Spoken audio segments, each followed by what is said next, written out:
Hi, welcome back guys. This is your friend, the MHA What If with another fanfiction. This is the first part of What If Deku Blamed Hisashi? All credits for this video go to their respective authors, so please support the real author. Check out the link in the description for more details. Please give this video a like and subscribe to the channel if you want more videos like this. Now let's get into the fanfic. It would not be an exaggeration to say that the quirks One for All and All for One were filled with riddles and secrets. And even after 200 years, Yoshido was not aware of all his limits. After his death, his mind remained connected to One for All and the current wielder of said quirk. For years, they remained alone, lost in some hero subconscious. From time to time he could capture strong emotions, euphoria, melancholy, or agony. He could tell what the current presenter was thinking or seeing. Sometimes he even talked to them through dreams. Sharing his quirk with future generations turned Yoshido into a link to the past and its secrets. And since his quirks and his brother were so similar, that means Hisashi also shared that ability and was able to contact him.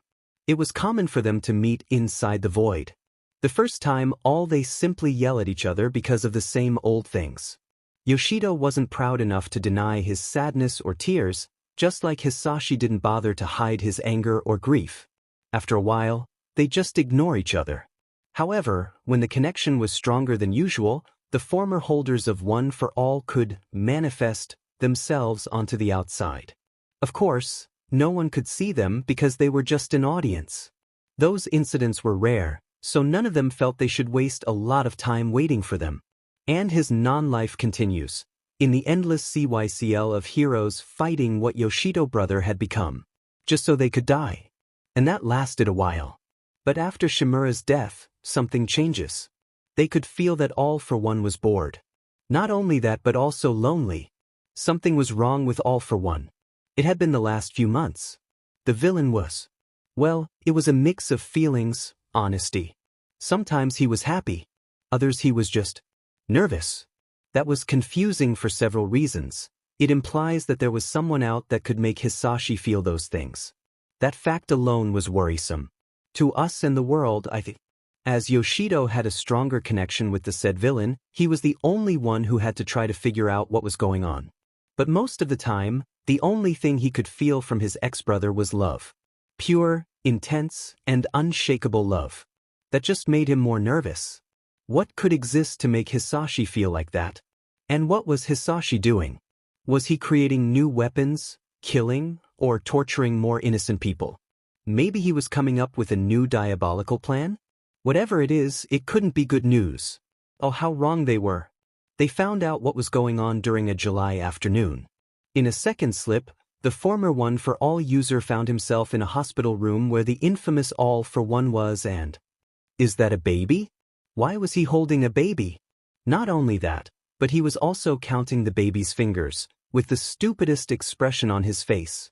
Hisashi, you can hand him back. There's a woman, probably the child's mother, and who seems to be fine with a villain holding her son. He blinked. Yes, Hisashi, babies tend to do that. And since life wasn't absurd enough, because Hisashi began muttering 2,000 miles per hour, wondering about the boy quirk. The mutter whispers were interrupted by a ringtone. Your phone is ringing. All for One shrugged his shoulders, not minding it at all. However, Hisashi Midoriya, give our son back and answer your demon phone. And like some well-trained dog, the man complies, and promptly leave the room and answer the phone call. Yoshido looks around, not knowing what to do. His mind was spinning, trying to understand what just happened. But since Fifth was the loudest and the least discreet of them, he spoke first. What the hell is happening? Daigoro! Yoshido didn't pay attention to the squabble. Not even at his brother talking to someone over the phone, just outside this room. No, he was focused on the baby. The man walks closer to the new family. Both Shimura and Second were trying to talk some sense into Daigoro's head, too late for that. Hisashi was furious at whoever was on the phone, complaining that he should be by Inko's side. He looks at her. Green hair, pleasant face. Blinding smile. She seems like the person who could see the best on everyone, someone who was always positive. So why was she with her brother when she deserved better? Outside the room, Hisashi stops paying attention to whoever he was supposed to be speaking. Instead, the man was wondering if his son would like the toy rabbit he picked out for him. Son, my brother has a son. Yoshito is an uncle. He sighs. If Yoshito could blame absolutely any aspect in that situation, he would probably blame his genes, or even his quirk. But he was definable blaming Hisashi for this one. Midoriya Inko is a remarkable woman. For the next months, the fallen heroes watched the Midoriya's routine, which overall was incredibly domestic. Inko-san was a great mother, and Yoshito's nephew was, according to Sixth, a cinnamon roll, too precious to this world. I mean, holy FCK. But most of the time, what caught them by surprise was how good husband and father all for one was. He loves his family. Loved to spend time with his wife and son, loved to help raise the boy.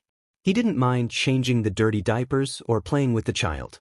Most of the time, he was the one who answers his son's cries in unholy hours of the morning, never waking up Inko-san, saying that she needed the rest more than he did. That was a lie because he fell asleep during a business meeting. He sang lullabies, took countless photos, bought toys, even the hero's merchandise. Most of those were toys and clothes from Shimura, former student. All of that shouldn't be a surprise after all. He loved his little brother once. That was before he locked me in a vault and forced a quirk on me. What bothered him is that Hisashi continues to be a villain. The others weren't surprised, they only knew that side of Hisashi. He was their murderer after all. But it was hurtful to see him making plans and schemes, and that monstrosities that were the nomus. Even with a family of his own, he didn't stop. Because of that, the deceased heroes prefer to watch young Izuku's life rather than continue to see the same old villain routine. They saw enough of that when they were alive. But Yoshito, he was a different story. Even after all this time, he still hoped that Hisashi would stop. But every day he was proved wrong. For example, right now All for One was interviewing/terrifying a young man named Kurojiri. He had a very versatile and teleportation quirk. Should you ever betrayed me? A phone rings. Hisashi answered. And received great news. So great that he immediately shoves his phone in front of the young man's face, with the location displayed in a GPS app. Take me there. Now. He does. And as soon as his brother arrives home, he dashes off, running to hear his son say, Papa. When he is in his living room, the first thing he does is hug his wife and hold Izuku. And when Yoshito's nephew calls for his father, Hisashi is overjoyed with happiness. He was so happy that he didn't even realize when Inko-san let the young man enter their house and offer him tea. And honestly, it would be extremely awkward to not let Kurojiri-kun stay in their lives after that. You know I can just take your quirk and kill you? And how would you explain my absence to your wife? Well, that kid sure had ball. Very few people talk to Hisashi like that and live to tell the tale. Shimura was the first one who notices. Inko wasn't well. When All for One noticed, his wife said that was probably a common cold. When she didn't get better, the married couple went to the hospital. The first user decided to go along. After a couple of exams, the doctor confirmed what they already knew. Inko was sick. Very sick. Yoshito glanced at his brother, feeling sorry for him. Hisashi dread felt like thousands of icy tendrils were reaching out and crushing his heart. Inko wasn't any better, crying her heart and soul out, all while clutching to a box of tissues, but it was understandable. How else could someone react knowing that they were going to die? After that day, Hisashi was determined to find the right quirk that could help his wife. Even now, he was searching on official records something that could be usable. He went so far to look outside of Japan's documents. Hisashi, we need to talk. That caught his attention. If I die. You're not going to die. Hisashi was panicking, desperately trying to find a solution even now. It was too painful to watch. I don't want to. Hisashi, you heard the doctor? Yes, but... Hisashi. The brothers flinch. If I die, I need to know Izuku will be all right and happy. And he'll need his father. So I want you to promise me you'll retire. What? I want you to stop whatever the hell it is you do. I don't know what it is, but I know it's. Did she figure it out? And I know it's only a matter of time before some hero comes along and gets lucky, or you make a mistake. Oh my god, she did. And I'm sorry, but I can't risk that happening when Izuku would be caught in the crossfire.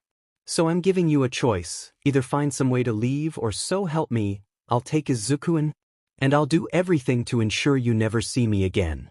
Both siblings were speechless after that. Not only because she figures it out.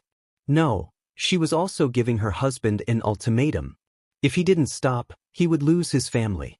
If Yoshido could cry, he would. It was all too familiar. He gave his brother the same option 200 years ago, and that only resulted in bloodshed. But somehow, Inko was making Hisashi see the truth. The villain mind was processing everything, if she's gone, and if Hisashi didn't fully commit to his son's safety. All Might could get lucky. And if he did, Hisashi wouldn't be going to prison. No, he would die. Izuku would be all alone. And above all else, Hisashi loves his family. I'll try. Don't know if I'll succeed, but I'll try. For you and Izuku. Midoriya Inko is truly a remarkable woman. When Yoshido told the others wielders that Midoriya Inko had done the impossible, second didn't believe. Hell, most of them thought that it was too good to be the truth. It had to be. 6 heroes fought tooth and nail against that monster of a man, fought countless battles, shed blood, sweat, and tears doing so. Even then, after all their effort, they die failing to do their duty. But somehow, for whatever FING reason, a civilian, of all things, a civilian, succeeded when they failed. Bullshit. It had to be a trick. All for One was a cruel and sadistic bastard. He did terrible things, murder and torture hundreds of thousands of people. What was stopping him to simply lie to a dying woman, just to pass the time? Yes, it was cruel. But he has done worse. So, whenever they saw the villain keeping his promise, erasing documents that mention him, changing memories of former allies and heroes, second just knew it was a lie. It had to be. For the next months, all of them watched their enemy taking care of loose ends, amazing avoiding the easy route that was killing them. When All for One wasn't doing that, he was by his family side, taking care of Inko-san, who was slowly getting worse. One night, the woman asks the villain to tell her the whole truth about his work. And he did. Of course, he didn't tell the whole truth. He never mentions the existence of One for All, either how and why All might be hunting him down. But he did tell about the nomus, about the murders and the schemes. Of course, he slept on the couch for a while. After that whole ordeal, All for One decided to introduce his family to his most faithful follower. Now that will be fun to watch. Gigantomachia truly did justice to his name. But according to Fifth, despite his size, the guy was like an overgrown puppy. At least with his lord. To everyone else. He was his bodyguard for a reason. That statement was proving to be true. The second All for One was in his field of vision, the former bodyguard was very close to crying. Until he saw that his so-called lord was caring for something. Gigantomachia. This is my wife, Inko. It was like a flip of SW. He looks at Inko like she was a goddess he greatly offended. Not only that, but he also seems to be about to cry. And this is Izuku. Well, that did the trick. The guy burst into tears, which really surprises Inko. All for One, however, didn't even flinch. He quietly told his wife that he was going to start setting the picnic.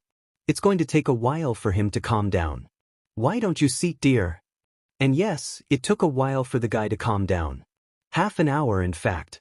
Meanwhile, Hisashi was playing with his son, but Inko was busy trying to comfort the poor guy, who still was tearing up. In fact, when she tries to borrow a box of tissues, he cries even harder. The fifth user was smiling like a smug bastard. Told you. Yeah, shut up. So, how long have you known Hisashi? I do not know. Oh. Well, you must think very highly of him. The bodyguard was overjoyed. Yes. Lord is a wonderful man. And I am honored to serve him. Inko laughs. But her happiness didn't last very long.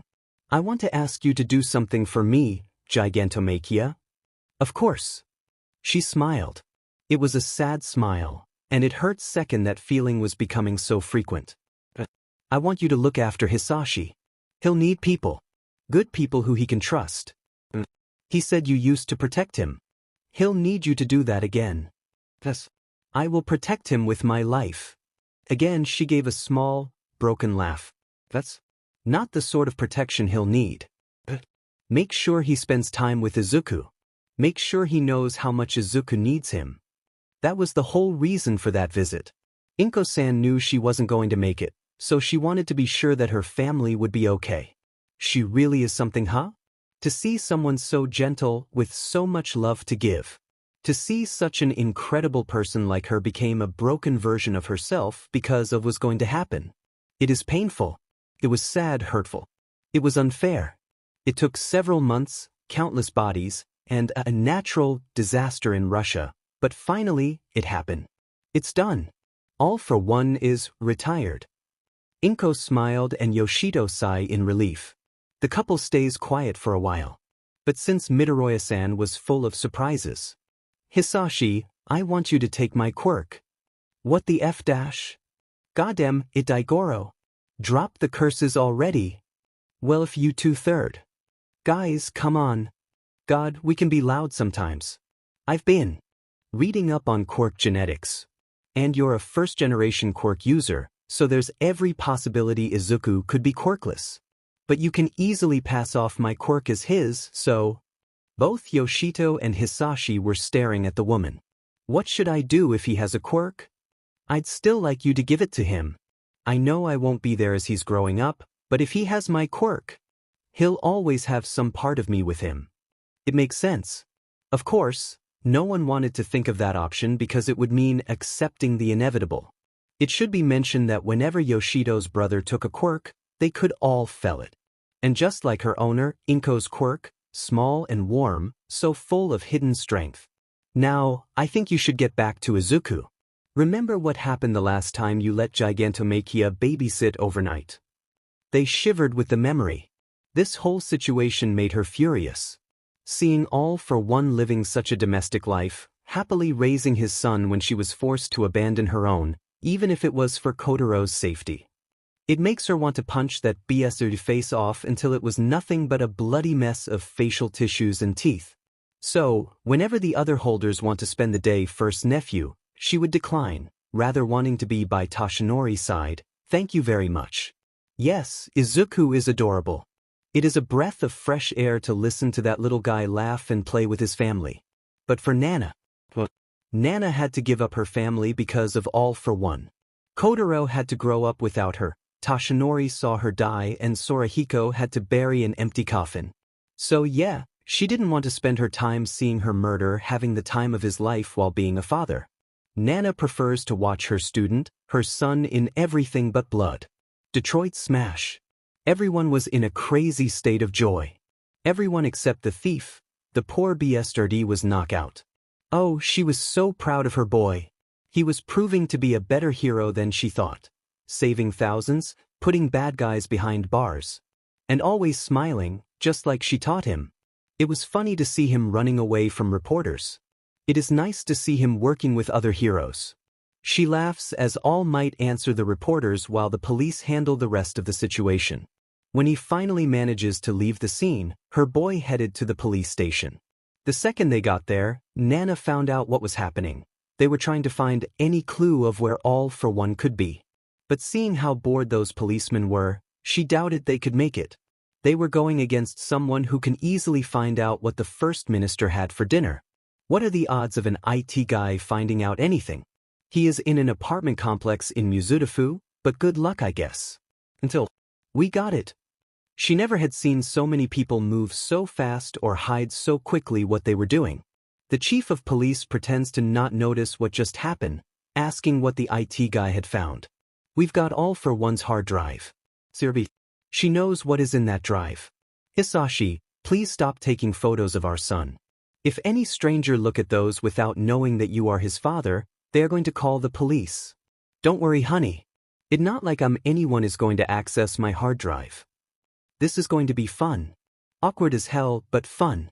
She just hopes that the IT guy didn't say any like, I'm in. Never mind. Toshinori grip tightens. Everyone is holding their breath, hoping to find something to clue them in on All for One's plans, like medical files, or there might be documents that could clue them into his current identity, or maybe financial information. They all lean closer as the kid clicks on the first file and, is that a baby? Oh, she remembers that day. Izuku was playing with Gigantomachia, but after a while, he fell asleep. He was so cute that All for One didn't resist the temptation of taking a few pictures. She can blame the guy. Izuku was wearing a bunny onesie. If she's not mistaken, there are a few photos of the Sunshine Child in an All Might onesie as well. There it is. Maybe it's just a cover? I mean, could All for One have hidden data in the image? I don't think so. She can tell they are trying to find an explanation. Do you think All for One is, into kids? Kid what the F dash? Sure, the guy is a monster, but he's not that bad. Definitely not. There was a SXL Predator 8 years ago. They're still looking for most of him. She stands correct. And hey, turns out All for One has some redeeming qualities, being a good husband/father and killing child abusers. It is an irony that Midoriya-san was a few feet away from her own grave. When she died, the fallen heroes bow their heads to her in a sign of respect. Yoshido pray for her, thanking her for what she had done. Thank you for bringing back my brother. It made sense, she did vanquish All for One. Only Hisashi-san was left. The only thing missing for the pseudo-death to be official was altering Toshinori's memories. Maybe that would be a little hard. She still remembers what happened with Torino and, hello there. Oh no, Toshi, not now. Are you okay? This has to be a sign from Inko-san. The last gift, if you want to call it like that. Maybe that is why Hisashi-san breathes and decides to take this chance. Sorry. I think I'm still in shock. Oh, were you a friend of Nana's? Fat chance, kiddo. No. We knew each other about work. I admit I forgot all about her. But I lost my wife recently. On any other day, she would be really angry about every single lie that idiot just said about her. But just for today, she let it slide. My condolences. Thank you. Hisashi Midoriya. Toshinori Yagi. All for One active his quirk. It's so easy. He's not erasing memories itself, he's just adjusting them. He twists them and then gives a little push in the subconscious. She can feel Hisashi changing Yagi's memories. Nana Shimura died as a hero. She saved Yagi. She defeated All for One. Don't you want that to be true? She was strong enough. It would be so unfair if she sacrificed herself so much for nothing. Remember that explosion? No one could survive this, not even All for One. The poor dear is close to crying after that. Does that ever stop hurting? He means that. Hisashi-san really wants to know. Not really. But it changes over time. And it helps to remember the good times. And those we love never truly leave us after all. She laughs, feeling a warmth spread to her heart. That is such a cliché, kid. Yagi asks if the man is all right. I'll be fine. I think I just need a hug from my son. She smiles, feeling happy all of a sudden. Shiro was familiar with kids. He had babysat a lot of those before he became a hero. He knew how handful they were, how playful and kind they could be. He also knew how cruel they could become. Katsuki Bakugo was punching and using his quirk on Izuku while screaming at the same time. And just because young Izuku tried to stop his so-called friend from hurting someone else. Useless Deku. Do you even have a quirk? You're such a crybaby. Just go away. With each punch, they scream inside the void. First always was left trembling, shouting and wanting to cry with anger. In moments like those, Shiro hated how helpless he became in the end. And because Izuku is his father's son, that means the young boy also share a link with them. With every punch and burning, every kick. When Bakugo decides to stop, all the 7 of them were kneeling by the child's side. Never mind the fact the kid couldn't see that, they all needed to do that. And every single time I have a bad feeling about this. Unfortunately, he was right. You see, because young Izuku stopped Bakugo that very first day, he commits a great crime. And because of that, Porcupine/Gremlin as Sixth likes to call him, decided to make Izuku life's a living hell, calling him names such as Crybaby and Defenseless Izuku, which soon became Deku. First, he decides to isolate the green-haired boy from the entire classroom. No one talks with him. If they did, it was to say cruel things to him, to hurt him. They push him around, hurt him. But Shiro didn't blame those kids, because they didn't know any better. No one ever told them otherwise. But the adults? Oh, he is angry with them all right. The teachers never bother to teach those kids anything but numbers and the alphabet, and the daycare staff always look the other way. And most likely, the children's parents didn't do anything either. Or maybe they didn't know. Which was not an excuse. That got on his nerves. No adult felt the need to intervene, and because of that, the children continued to hurt Izuku, who was nothing but a sweet and polite kid, someone who didn't want any trouble. So every day after school he did his best to hide his bruises. He always smiles more and did as his father said. The heroes only hope Hisashi-san notice what is happening. When Hisashi-san finally noticed, they felt relieved since they just know because the daycare was getting away with that CRP. Do you guys think he will murder someone? If he does that, no one here is gonna judge him. The adults are counting down the minutes to lawsuits by now. And possible murders. Papa? Don't we have to go? I was just thinking it's been too long since we spent time together, just you and me. So how about we both cheat and stay home together?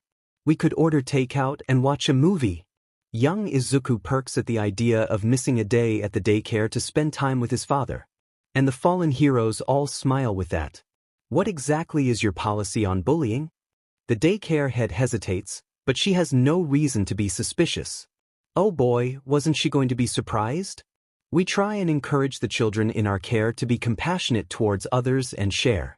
Of course, since they're still young, we must take that into account when deciding on punishments, and so expulsion is only considered appropriate when a child has deemed a clear, continuous danger to others. Second, just stare at her. Do you guys think she has that memorize? Probably. They can tell the father is tempted to pull out the daycare paperwork too, just to give a little pick, but instead he smiles. The woman sighs and adjusts her thick horn-rimmed glasses. She looks like an old English headmistress apart from her green skin and the third eye on her forehead, and is used to striking terror into the hearts of toddlers. But the man in front of her is the reason why hundreds of thousands are dead or mutilated, unfortunate enough to become lifeless bodies. So really, who is the most dangerous here? Mr. Midoriya, why are you here? I noticed something concerning yesterday. Izuku has a surprising number of injuries. Mr. Midoriya, you would be surprised how much trouble children can get into. The unspoken, if you paid attention to your son, wipes the smile off their faces. And if Shiro had any money left, he would bet the first is about to spit fire, which he could not do.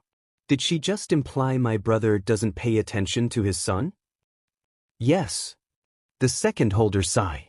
That woman is so dead. Allow me to clarify, ma'am. You believe that Izuku, who is an incredibly quiet and subdued child, somehow acquired 11 separate burns on his arms alone, not to mention the numerous bruises. And your staff did not think to inform me? Oh, they knew that tone of voice. It is his, I am about to slowly and painfully murder you because, to me, you are nothing but a tiny piece of shirt. It was very similar to the, you are a gigantic imbecile but I'm far too polite to say it out loud, in front of so many witnesses. The difference is that the first one could make you fear for your family and friends. And also sheet yourself. Considering that tone made 4 pro heroes, a civilian and 2 vigilantes fear for their safety. Then what the hear a preschool principal feeling? With all due respect, sir, how can I know these injuries even exist? The chain of the reaction was as such. The sixth holder scream, third made a question, which was answered by first, who is making a brilliant, beach please face. Oh, you did not just imply that you by dash. How come she isn't dead after saying such stupidity? Too many witnesses. Don't you dare. Don't you dare suggest I would fabricate something like this? And for what? Money. Oh, they knew that laugh too, and it's not a pleasant sound to hear a second time. I make more in a month than your little organization does in a year. I could call up the head of the police right now, And he'd be here in an hour. Izuku's injuries were deliberate, and our doctor has already passed the photos to the police. I only came to suggest you cooperate with their investigation. Have a lovely day. Nana looks at the woman, whistle and said, "That went well. And hey, he didn't kill her." Again, too many witnesses. The first time they all saw Yashirdo's brother wearing a pink apron, they nearly PSS'd themselves. Really? To see the man who murdered you wearing a pink apron, baking cookies? Yeah, it's quite laughable. Now, which shape should we use next? Izuku frowns as he considers their collection of assorted cookie cutters. This whole bullying revelation has not been all bad. Hisashi has been spending as much time with Izuku as possible while searching for a new daycare, which is taking longer than expected. Who would have thought so many providers would fail a background check? This one. The older man is about to load the tray onto the oven when someone rings the doorbell with so much force that it managed to scare the poor boy. Oh, and the tray of cookies falls off. Sixth is lamenting that particular lost. How about you help Kurojiri clean up? The poor kid nods. As soon as his son is close to Kurojiri, Hisashi-san goes to answer the door. Gigantomachia is already waiting for him, and Hisashi nods to his bodyguard as the giant takes up his position just out of sight, ready to intercept any intruders. After making sure Gigantomachia can't be seen, no need to tip off the neighbors that he has 24-hour security, Hisashi takes a deep breath and opens the door. UFABSRD. Oh my FANG god, is the gremlin's mom. Hisashi almost slams the door in her face. Kudos for self-control. Mitsuki. Lovely to see you. Don't give me that. What the F are you doing to Izuku? Where is he? Why the F hasn't he been coming to daycare? Because your son's a little sheet and a bully? The woman screams and tries to punch him in the face. Tries, because Hisashi ducks with just a hint of a speed. Quirk slams the door in her face. Gigantomachia is growling behind him, barely audible over the screams of rage and loud hammering on the door. They can tell the man is tempted to set Gigantomachia on the woman. But however much he dislikes, hates, despises her, she was Inko's best friend. And the security camera footage should be very helpful when he hands it over to his legal team. Back in the kitchen, Izuku is cowering under the table, his all-might figure clutched tight against his chest. Hisashi takes one look at him, at Kurojiri hovering suspiciously close to the knife block, and sighs as he rubs at his eyes. How about we pop over to Kyoto for lunch? Life is full of questions. For example, Izuku, why is there a tramp on my couch? Being the sweetheart that he is, Izuku smiles before saying that the teenager bleeding on his father's couch wasn't a tramp, but a hero. But that is really hard to believe. After all, the teenager is wearing dirty and messy clothes. Ichigo raises an eyebrow. Are you sure, kid? Dagorlas. You know he can't hear us, right? And why, pray tell, is there a hero bleeding all over my sofa? He's got an OE. So we brought him home so you can kiss it better. They try not to laugh. Hisashi-san has some healing quirks, so of course, Izuku decides that his father was the appropriate person to help. Izuku, I am not going to kiss him. Why didn't you call an ambulance? Izuku really isn't going to give up so easily and decide to use his ultimate weapon, the puppy eyes. Please, Papa. Hashiza smile. This kid going to be very good at manipulation, and I'm not even mad. Or worried. I mean, what the worst thing he can do? Create an army that promotes hugs and chocolate muffins. That would be nice. Hisashi had always been defenseless against his son's pleas, so with a sigh, he shuffles over to the sofa. He presses his hand to the man's forehead and activates one of his healing quirks, and does his best to ignore just how awkward he feels as he waits for it to take effect. The closer quarters at least help him notice the signature white scarf and yellow goggles. The kid's eyes snap open and flash red, and he punches him. Dim in, that's a nice left hook. It really is. The kid clearly had training. Papa! What the hell? Izuku gasps at the bad word. My thoughts exactly. Well, you're healed now, so goodbye. I don't even know where I am. My house. That doesn't tell me anything. Is this a kidnapping? Nana places her hand over her heart. Sweetheart, he has standards. Exactly how incompetent do you think I am? You had an OE, so Papa healed you. An OE? He's 3. The 3 of them waited in awkward silence until the young hero asks if he could borrow a phone. Sure. But give him an autograph, will you? It's rather comforting to see Izuku's eyes are just as effective when turned on a pro hero. Ichigo looks at the teenager. This isn't going to end well, is it? They all know it won't. A young hero was missing right after being injured. It was very likely that his agency is looking for him. Well, shit. The 7 of them knew they were right after hearing a loud crash, followed by another louder crash. When Hisashi is knocked down by someone fast, Izuku is very close to crying. Mike, it's a false alarm. Sorry, man. I'm suing you all. Fair enough. The hero, who is using a goddamn armor, how can he move in that? Sighs just as Izuku dashes past him and throws himself at his father's legs. Papa, I don't like heroes. They're mean. Hey, now it is personal. How did they manage to do the impossible? Not only that, but Izuku is also crying. Exactly how many? Just me and present Mike. I'm really sorry about this. He's a bit prone to overreacting. You don't say. The room looks like a tornado tore through it. The window is shattered, there are scuff marks on the floor, and shards of glass and plaster litter the room.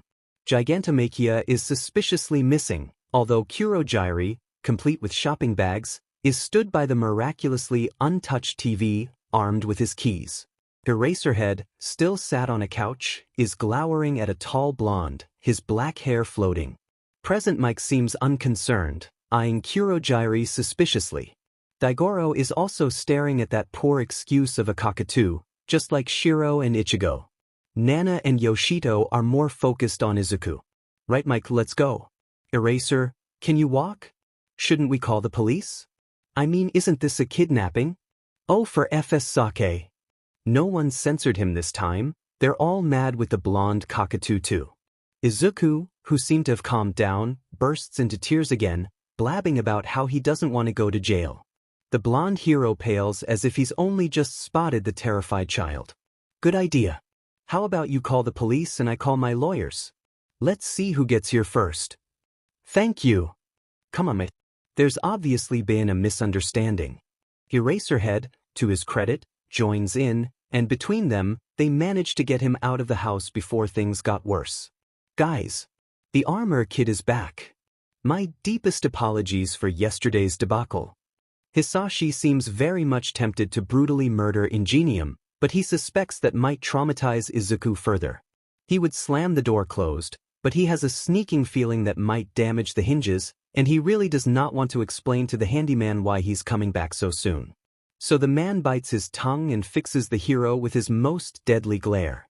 I brought a check for the damages and a gift for the young hero. Me? I'm not a hero.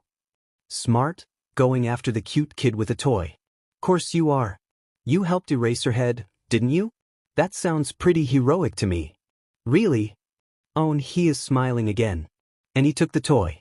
Yeah, really. Hisashi is unmoved. He has experience with manipulation tactics, and heroes are absolutely terrible at them. He knows this from experience. One would think they'd at least put in some effort when begging for their life. So he just shrugs. I'm still pressing charges. I don't want to go. When Izuku stays true to his word, his brother crouches down, smiling gently to his son. Izuku, I know you're scared, and that's fine. If you don't want to come back tomorrow, you don't have to. But I thought we could make a deal. What deal? Today is Monday, so if you can make it 5 days until Friday, I'll get us tickets to the Heroes Against Cancer fundraiser. Nothing happens for a while, but then Izuku bursts into happy tears, to which Hisashi responds by giving him a box of tissues. The 7 of them were strongly aware of his nephew's love for heroes and knew that there was nothing that Hisashi wouldn't do for the small boy. Nana, isn't your kid going to be there? Yep. 3 of them say, oh shit, but he isn't worried. His brother knows a thing or two about being discreet. He's more concerned with his nephew's line of thought. He really wants to go but didn't want to sound greedy. And because All Might is going to be there, Izuku is even willing to go back to daycare with the porcupine. Oh, you sweet thing. Promise. Pinky promise. He smiles.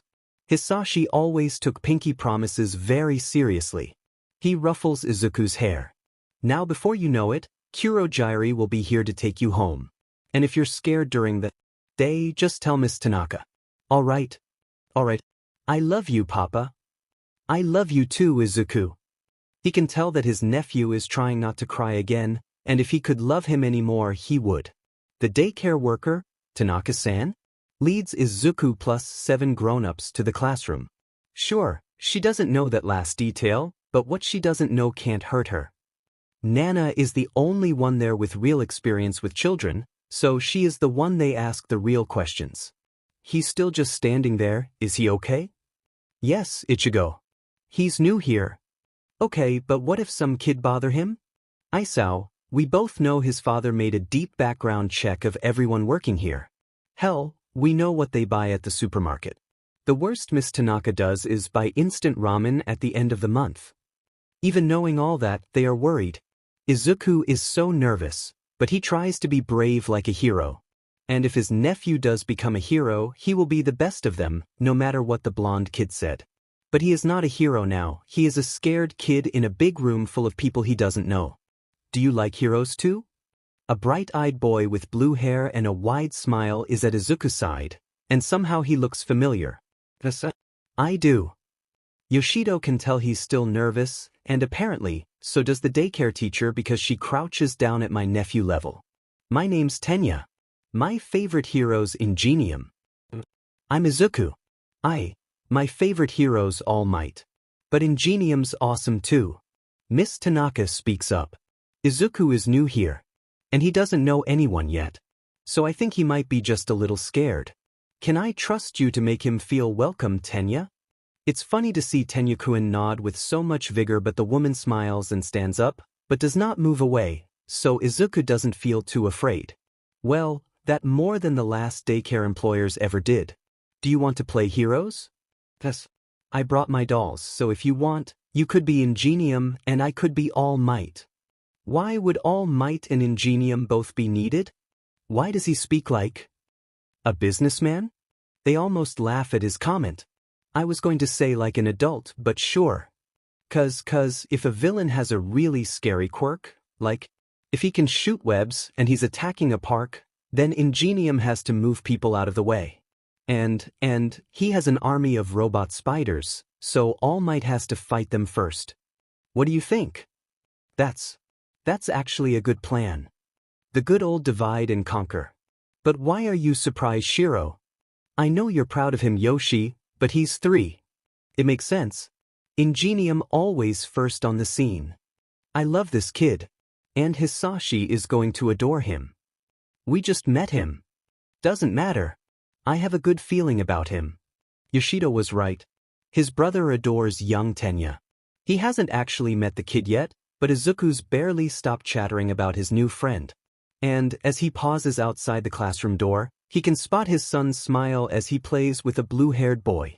To Hisashi, getting Izuku a permanent place is surprisingly painless. There might be a waiting list, but a few million yen and just a touch of a quirk, but who's to know, help bump Izuku to the top of that queue. All in all, he's feeling fairly pleased when he leaves the office. He's even considering taking Izuku out for ice cream when he spots a familiar face outside the classroom door and almost legs it through the back. Daigoro is just looking around when he sees someone very familiar. With a wide smile, he tells them, "Wait, is that? Looks like it." Oh, they are all going to have a good laugh at his brother's expense. "Hello, Mr. Midoriya." There is a pause. "Don't tell me you're Izuku's father?" They are laughing their heads off, and Yoshido does not feel sorry for his brother. "Wow. Your brother's Ingenium?"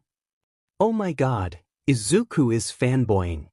Nana is laughing even louder now. Shiro and Ichigo are on the floor because they couldn't bother. Not just that, the armor kid is ignoring Midoriya-san. They refuse to call him by his old surname, it's too creepy. Even he thinks that. "Hi Tenya, Izuku. My name's Tensei Ida, and it's wonderful to see you again." His brother tries to stop Izuku from fainting from excitement and asks if he has all his toys. But really, looking back, maybe they should suspect. The daycare has excellent security and Tenya, in hindsight, has a suspicious amount of admiration for a relatively new hero. But Hisashi is a good father, and so he takes a deep breath and plasters his best dad smile on. Hello, Tenya. My name is Hisashi Midoriya, and I'm Izuku's father. Oh, look at him being polite. It's a pleasure to meet you, Midoriya, sir. Hisashi isn't entirely sure how to proceed, but then Izuku comes dashing past the Ida brothers and barrels straight into his legs. The impact doesn't even wind his brother, as he springs back up and starts jumping up and down, bright-eyed. Papa, can I come here again? He asks. We're going to be a seating. And Tenya likes heroes too. And he said I can come to his house to play. And it's fortunate All Might will never know how effective Izuku's smile is. Hisashi would happily hand himself over if it will only make his son happy. Should that day come, he won't have anything left after all. So Hisashi laughs and ruffles his son's hair. Well, that's good, because you'll be coming here every day from now on. Izuku cheers and launches himself at his father, his happy tears making an inevitable appearance, and Hisashi allows himself a moment to bask in his son's joy. Then he takes a deep breath and repeats his mantra that all the 7 heroes know by now. There is nothing I won't do for Izuku. How about we go for ice cream to celebrate? My treat. Izuku cheers again and grabs Tenya's hand to tug him over to the cloakroom. Sure thing. Just let me call our parents, okay? All right. Hisashi needs to tell his lawyers to drop the suit against Ida 10. There are a few universal truths out there, things that you can always count on. Death, taxes, and good parents going the extra mile for their kids' sake. Pay attention to the last item of that hypothetical list, for it is the reason why the former villain All for One is desperately trying to hide behind a menu while his son, also known as a cinnamon roll, too pure for this world, bombards All Might with questions. And yes, both the deceased heroes and Hisashi knows almost as much about the hero's quirk as the man himself, but Izuku doesn't need to know that. Still, the idea and sight of a fearsome villain hiding behind a menu for his child's curiosity and love for heroes? Hilarious, a prime example of karma and poetic justice. But cute. Hi, Midoriya. Oh, it's the mini armor kid. With 3 humanoid robots. And one of them has a cape. They roll their eyes. Capes are terribly impractical. Hell, Nana kept picking up fights with her former colleague because of that. Robot and Squared One speaks first, and Isao recognizes the voice belonging to the normal-size armor kid. Mother, father, Midoriya is the father of Tenya's new friend. Robot 2 removes her helmet, revealing a smiling, middle-aged woman. It's so wonderful to finally meet you. Tenya seems to have really taken a shine to Izuku. Midoriya, why does it feel like I've heard that name before? Oh, he sued us. Hisashi almost laughs at the expression on Mrs. Ida's. But the 7 of them don't really need to be polite. It only gets better when Mr. Ilda politely asks why they were being sued. Hisashi may be retired from professional villainy, but how could he ever pass up such a wonderful opportunity to torment a pro-hero? Oh, your son and his friend broke into my house, terrified my son, caused significant property damage, and your son, in particular, assaulted me. It was particularly difficult because, well, this past year, since losing my wife, has been very trying. The mother is horrified as anyone would. The armor kid, Tensei, apparently, does his best to appease the situation, and when the patriarch bows to apologize and settle the problem, Hisashi informs the family that the case has already been dismissed. Just on cue, Izuku spot the duo, autograph book at the ready, Tenya trailing behind his friend with a proud smile on his face. Hisashi-san takes the opportunity to leave Izuku with a responsible adult and hurries over to one of the numerous waiters to get another glass of champagne. There are a few established heroes whose they only know the names and quirks because of Izuku, along with a sprinkling of younger pros or sidekicks making the most of the opportunity to network. And, of course, there is a substantial number of people with more than enough money to drop on admission and the meal and drinks and the upcoming auction. At least all this money is going to be used well. For some reason, Izuku's father's attention is drawn to a boy standing close to one of the walls, gazing longingly at All Might. True, his hair is an odd red and white, the two colors split evenly down the middle, but Izuku is dragging Tenya to a man with an orca's head, which, by the way, is hardcore as hell. Isao and the others see the boy stiffen and look down at his feet as a large man approaches. Hisashi can feel that horrible sinking feeling in his gut as the stranger grabs the child by the arm and almost drags him off, the boy nearly tripping as he struggles to keep up. Izuku's father picks up the pace, weaving between the other attendees. He moves his champagne flute at a waiter, and when he's clear of the crowd he almost breaks into a run. That sinking feeling has turned bitter because he knows. The heroes know too, they have seen enough of abused children to not recognize them. But is different for the Shigaraki brothers. Suddenly, Hisashi and Yoshito are children again, weak and afraid. And when Midoriya sees the boy cowering against the wall, he no longer sees tidy white and red hair. He sees someone familiar, who he lost long ago. And for the first time in decades, the heroes can feel Hisashi hate burning in their chests. Hisashi only snaps back to the present when the stranger goes flying.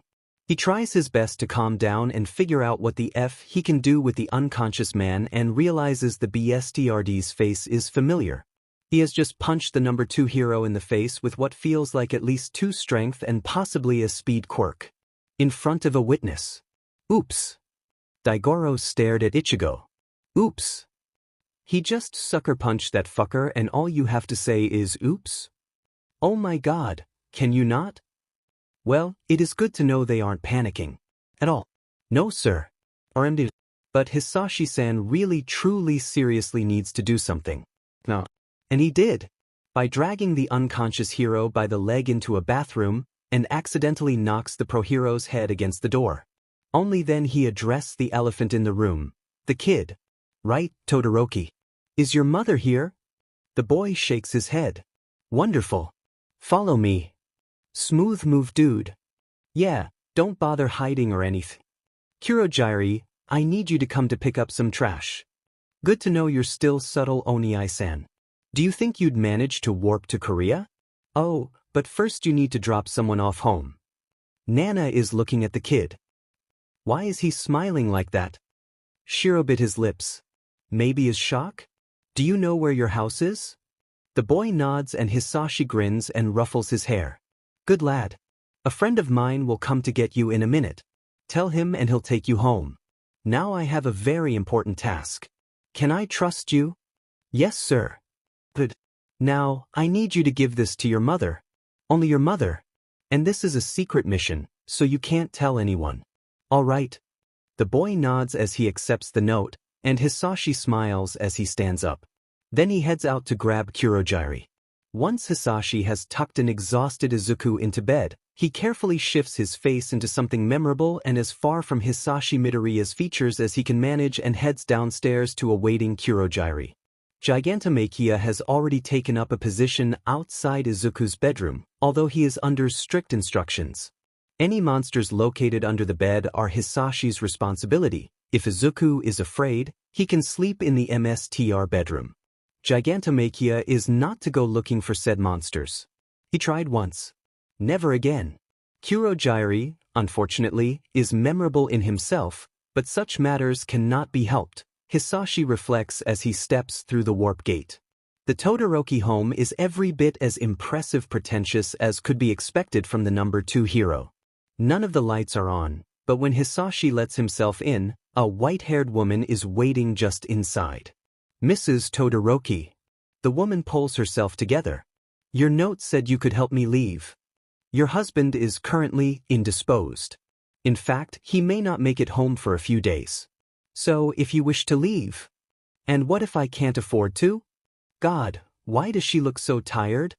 I can give you a check right now. And if you are interested, I can pull some strings and secure you an office work. Nothing exciting, but it will have benefits and a decent salary. But if you choose to stay, I will call social services. NG has a lot of influence. I have more. He smiles. It is not a nice smile by any means, No, it was one of the last things they saw before they died. But they were glad to see it. Because whatever Endeavor did, it was rotten. And I will not hesitate to drag Endeavor and you through the mud if it means getting your children out. Of course, the final decision is yours. For just a moment, they worry that perhaps she's still too cowed, still too afraid. But then she draws herself up, and Hisashi almost laughs, because they knows that expression well. Nana smiles. Never pisses off a mother. Fuyumi, get Shoto. Natsuo, don't forget your coat. Tuya, I need your help. There's a loud crash from somewhere deeper in the home, a happy cry from somewhere else, and when Todoroki turns back to Hisashi, there are tears in her eyes. But her smile is appealing. I'm afraid you'll have to wait. NG keeps our documents in a safe. Oh, allow me. Todoroki laughs. She hurries off to fetch her other children and Hisashi follows the red-haired boy to an office. They can tell he's tempted to do a real number on the room, but Tuya apparently knows where to look as the boy quickly locates 3 safes. Hisashi does not bother investigating the contents. He just rips the doors off all 3, eliciting a laugh from his guide. When they arrive back by the door, a thick wad of papers tucked in a plastic bag. It's a complete accident that Hisashi grabbed those bank statements, although quite fortunate should Todoroki choose to initiate divorce proceedings. 2 white-haired children, a boy and girl, are waiting anxiously by the entrance. Kurogiri is holding the red and white-haired toddler, who appears more than half asleep, and Todoroki is looking over their bags even as she wipes at her eyes. Do you have somewhere to go? Yes. There's a shelter in Utenji that I called earlier. They said they had space for us. Wonderful. A Utenji back alley, please. What? Midoriya smiles, trying not to scare her. Oh, I thought teleporting might make it just a bit harder for your husband to find you. Also, it might be just a little bit easier with 4 children. Said children don't look convinced, but Mrs. Todoroki just laughs and follows him up to the gate. He steps through, and she pokes her head through and glances around. Then she vanishes back in, and soon enough, the family comes tumbling through, numerous exclamations echoing in the small, empty street. Thank you. I can call the shelter to meet us. I don't even know. Don't mention it. That check I promised. And a referral to an excellent lawyer. If you want to take me up on that job offer, tell her she will be able to contact me. Todoroki sniffles, and then Hisashi finds himself being hugged by an over-emotional mother. Her 2 middle children quickly join in, and the eldest gives Kurogiri an awkward hug of his own, whilst balancing his brother. Thank you so much. Hisashi smiles, a genuine, hopeful smile as he steps back through the warp gate. He could almost swear he catches the faint smell of peonies as he emerges in his living room. He's pretty sure Inko approves. And so do they. The problem about sadness is that there isn't a pattern for you to follow. Sometimes, you just wake up like that with no reason. Today is one of those days, when they felt so helpless as they watch Izuku stay too quiet during his day, when even Tenya couldn't cheer him up. Fortunately, Kurogiri notices something is wrong as soon as he arrives at daycare. Once they arrive home, Izuku silently settles down at the dining table with his crayons. And since sadness and grieving isn't unusual, the man leaves it be for a while, hoping that it was brief. The red flag comes up when Izuku doesn't ask about dessert after dinner. So Kurogiri takes a deep breath and leaves the safety of the kitchen. Izuku is playing with his building blocks, and Gigantomachia, who seems to be aware something isn't right, is watching him from behind the couch. Kurogiri considers his options for a few seconds, and then reaches a decision. Izuku, it's bath time. Izuku quietly follows him to the bathroom, and once he's closed the door, Kurogiri crouches down in front of him and tries to smile. All of them are around the child, worrying about him. Izuku, is there anything wrong? No, Kurogiri. Did you argue with Tenya? No. Are the other children mean? No. Kurogiri has to force the next words out, they can tell. Did your teacher make you sad? No. Thank God for that. Soon after the cat is out of the bag, Father's Day is tomorrow, but because Hisashi-san is away, Izuku-kun can't give his card. Well, how about we go and surprise him? Really? We can. Nana smiles at the naivety. Oh, sweetheart, You are literally talking to a human portal. The idea of surprise his father with a card and muffins definitely cheers the young boy. When Kurojairi playfully whispers about their very secret mission, Izuku gasps happily. Will Makia come too? Oh dear God, please no. You can't. You literally can't. No, no, no, no, no, no, no. Izuku, please. We need him to stay here, so your papa doesn't know we're coming. Makia needs to answer the phone if papa calls. This is a really important job, so how about you tell him? Make sure he knows just how important a mission this is. Smart move. Although in the long run, things can get ugly if anything goes wrong. It got wrong pretty quickly. Hello. Good morning, Gigantomachia. I'd like to speak to Izuku. You can't. Oh boy. Don't be ridiculous, Gigantomachia. Put him on. I can't. He's not here. What do you mean he's not there? Shiro facepalms. Come on, think of a good lie. Little Lord's been kidnapped. He's what? What? Out of everything you dash. Good Lord, your brother is panicking. Yoshito sighs. Can you blame him? Put Kurojairi on. He took Little Lord. The phone in Hisashi's hand shatters. Both Isao and Shiro whistle as Daigoro shook his head. Well, he's dead. Hisashi is furious, his hatred burning into their souls. It was nice to know him. It is a pity really. Guys, he's not dead. Yet. Ichigo ignores the others to look at his best friend and ask what Hisashi was thinking. That filthy, traitorous little rat. I took him in, gave him a home, and this is how he's been repaid. Never mind me, Inko trusted him. She treated him with such kindness, and he just spits on her grave. Death is too good for him.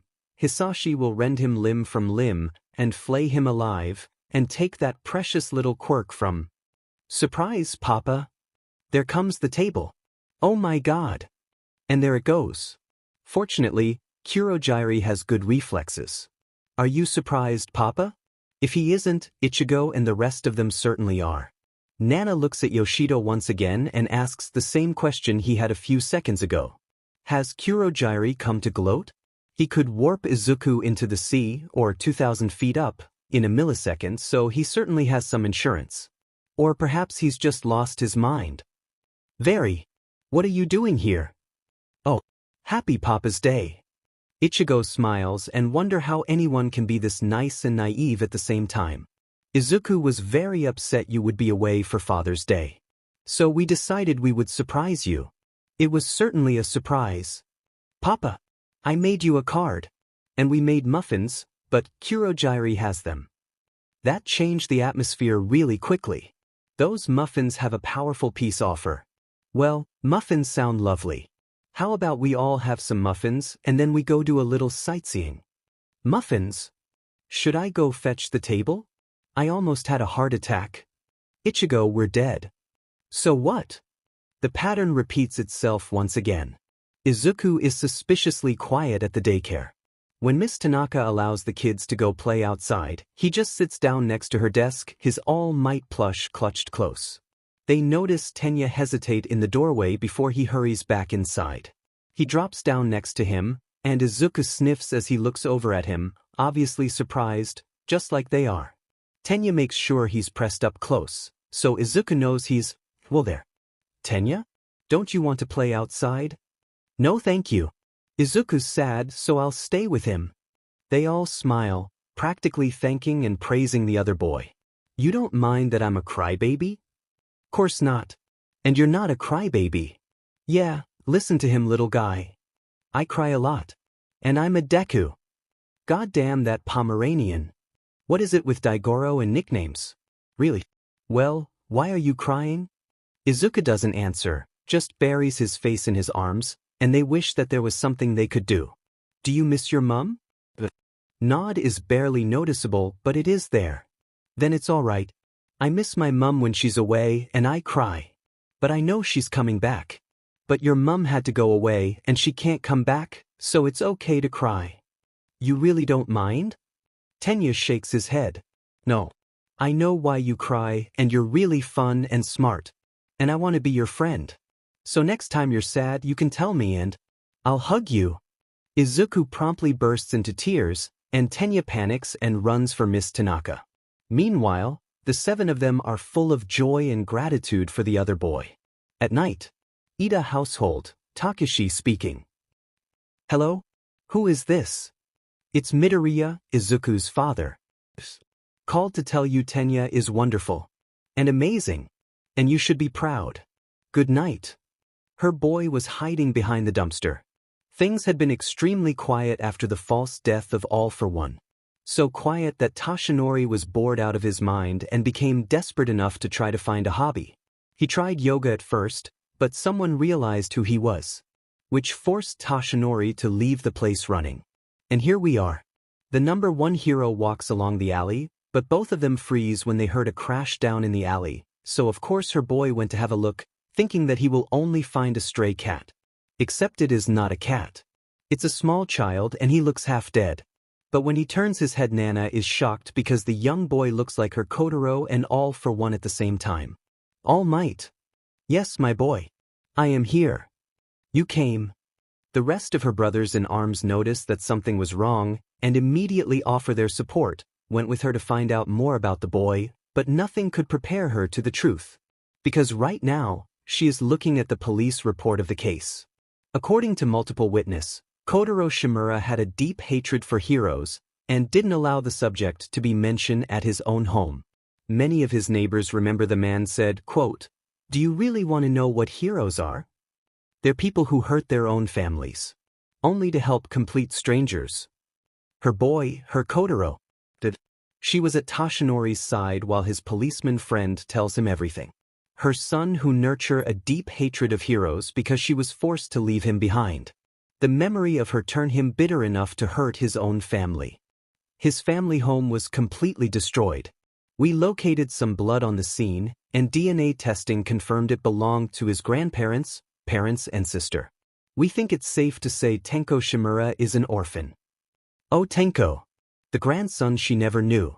Shiro is holding her close, Daigoro and the others are by her side. But right now, her attention was on Toshinori. Her boy is thinking that this can only be destiny, and that the timing couldn't be better. Wait, what? Toshinori really had done it. He adopted her grandson. And while it was a sweet and kind gesture, he is not ready for that kind of responsibility. Hell, we can't really cook anything but instant noodles. In fact, his sidekick was so worried that the young man called Gran Torino, which really is a last resource for any kind of trouble involving her student. Thank you for coming so soon. Well, you look like hell. Where's Toshinori? Torino. Sirbi. Her student is a mess. The number 1 hero seems unable to stand completely still, and although his trademark smile is plastered on his face, his left eye keeps twitching. He's also only wearing his boxers, with a slightly disturbing Endeavor print. Why does he have Endeavor brand underwear? Why is that sheet even made? Nana glances around the room, partly because she really does not need the visual of his former student having a mental breakdown burned into her retinas, and decides the twitching is now somewhat understandable. After all, there are what look like a dozen empty energy drinks cans spread over the floor. What the hell, Toshinori? How did you think this was a good idea? Why would you adopt a child? But Torino, he was all alone. And he's Nana's grandson. Please tell me you didn't kidnap him. He's an orphan. His whole family is dead and, well, he was probably only hours from joining them when All Might found him. And she is really glad Tenko was found. But Toshi don't know the first thing about parenthood. He's all alone. And I'm all alone. Oh, sweetheart. He's not slept in 3 days. I'm not sure what to do. Boy, if you don't know what to do, no one will. What do you even know about raising children? This isn't just a stray cat. You can't just dump him at a shelter if things don't work out. Sorahiko. That is why I have this. Both Isao and Ichigo stare at the book. Parenting for Dummies? Really, Toshinori? Then an alarm goes off. All Might is gone, leaving a rather large hole in the wall. Why didn't he use the others' ones? He's sleep-deprived. Logic does not apply anymore. Toshi is at the cemetery holding a bakery box. She didn't remember when that began, but it was a tradition at this point.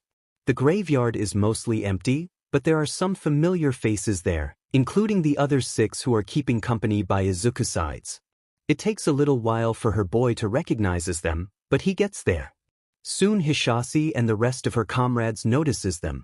After a moment of hesitation, Hisashi says something to little Izuku and heads over to Toshinori, who clearly does not remember the other man's name. Madara. Isao holds his laughter. The other ones don't. Yagi. They stand in awkward silence for a second, and Toshinori stares at her name as he tries to think of the best way to approach the subject. Finally he huffs and manages a smile as he glances back to where Madara's son seems still absolutely focused on telling his story. Your son? To ask a parent about their children is the equivalent of elevator talk. Yes. He wanted to tell his mother about his new friend. It'll probably take him a while. Because his friend is, apparently, absolutely wonderful. And incredible. And amazing. Well, that's good. They stand there in silence for a moment. Toshinori glances back over at Izuku, and seeing the smile on the lad's face gives him the final push to ask. Do you have any advice? What? About parenting. I just adopted a child. I've realized I have no clue what I'm doing. For a moment, Midoriya stares at him, then he chuckles and shakes his head. Welcome to parenthood. None of us have a FING clue what we're doing.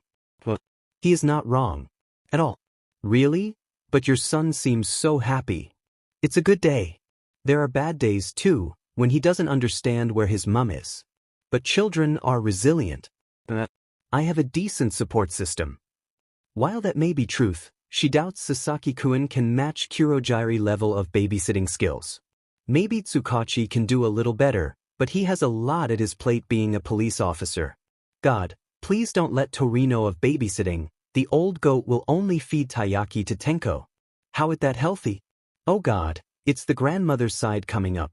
Well, are there any books you can recommend? Toshi, there is no amount of books in the world that can prepare you for this. I've been making it up as I go along, mostly. It seems to be working and, well, I did get a few pointers from the therapist about helping him grieve. There is a brief laugh. Besides, it's not like there's an instruction manual that can tell you what to do in every eventuality. If there was, every hospital would be handing them out to new parents. Oh, he has a sense of humor after all. Toshinori shifts, feeling rather foolish, and the Hisashi seems to notice. How many parenting books did you buy? 17. Liar, you bought 23. If it makes you feel any better. I went on a bit of an overprotective rampage when my son was born. I refused to sleep for about 5 days because I was terrified he'd stop breathing in the middle of the night. What happened? I was so sleep-deprived I fell asleep in the middle of a work meeting. Needless to say, my wife was not terribly impressed. Strangely enough, Toshinori feels rather comforted, because maybe Toshi is not alone in his ignorance. Perhaps he is not alone in his fear. Papa, I'm done. Do you think Mama heard me? Of course she did. And I'm sure she's really happy you found such a good friend. God knows they are happy about that. The thought seems to perk the boy back up, and Toshinori can't help but smile at how his face lights up. I need a few more minutes, so how about you show Mama just how well you can count? Then we can go have lunch. Okay. One do. Like I said, there are good days and bad days. Thankfully, I got a particularly adorable child. Can't argue with you there. No, you can't. I guess, though, I have 2 tips. Don't take everything as gospel. Parenting books, they don't have all the answers. They're more of a general guide. And the second? Spend time with your child. It's not always easy when you're tired, or have work, or anything else, but it's for the best. It'll make them happy and it helps. It reminds you what's important. Plus it can be rather fun. Really? Absolutely. I get to try and take over the world at least once a week. And anytime people find out, they always say I'm such a wonderful father. Forget it, he doesn't have a sense of humor, he's just dumb. Papa, is 10 or 9 next? Did you remember 8? 10 and 10. Papa, I counted to 10. Yoshito congratulates his nephew intelligence. If you'll excuse me, I have a very smart boy who deserves some cake. Bye-bye, Mama. Goodbye, darling. The two turn and wave farewell to Toshinori too, the young boy far more enthusiastic than his father. Toshinori waves back, already pondering what he's been told. He glances down at the bakery box. Nana smiles at her boy and wonders if her grandson likes strawberry shortcake. Strawberry shortcake is way better than taiyaki. Banjo is really excited. He loves going to the beach.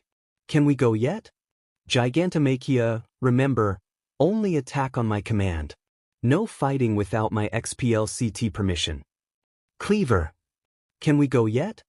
I took the initiative, sir, and packed a few spare towels. I didn't think of that. It's a kid and an oversized bodyguard, of course they're going to need more towels. Can we go yet? Izuku, stand still. Papa has to put this sunscreen on you.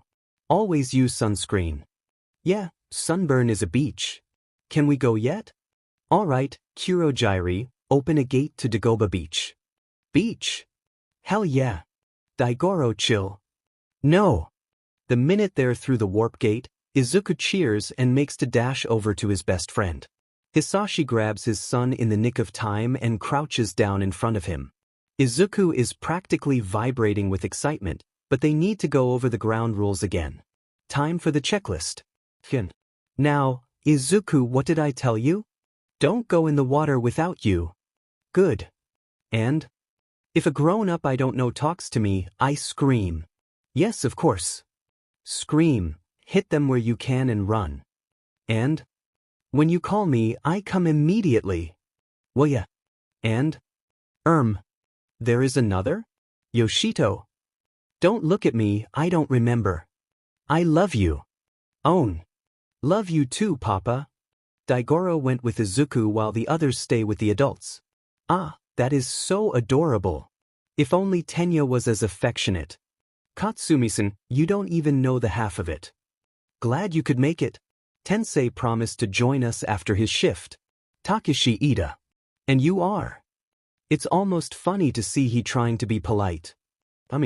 Yeah. Armor kid has to get that from somewhere. Kurogyri. And this is... Makia. Can you play with us? Yes, little lord. See the parasol? That got to hurt. Well, it's official. Makia has a new favorite.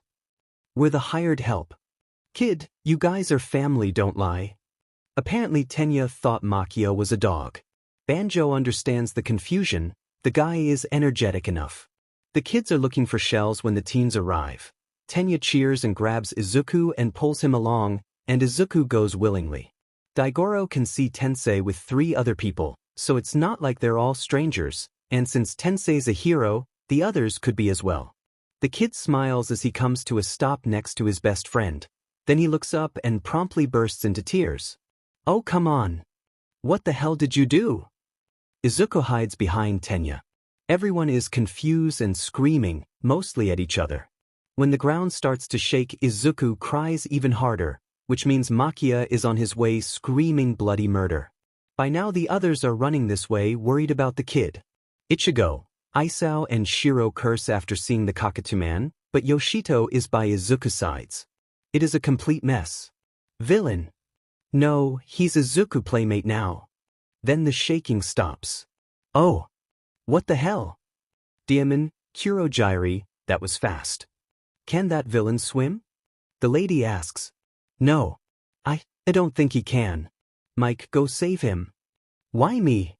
Dude, why are you even asking? 'Cause this is all your fault. How is it my fault? You made Izuku cry. Twice. It is your fault. Yeah, SCK it up. Someone go save the drowning man.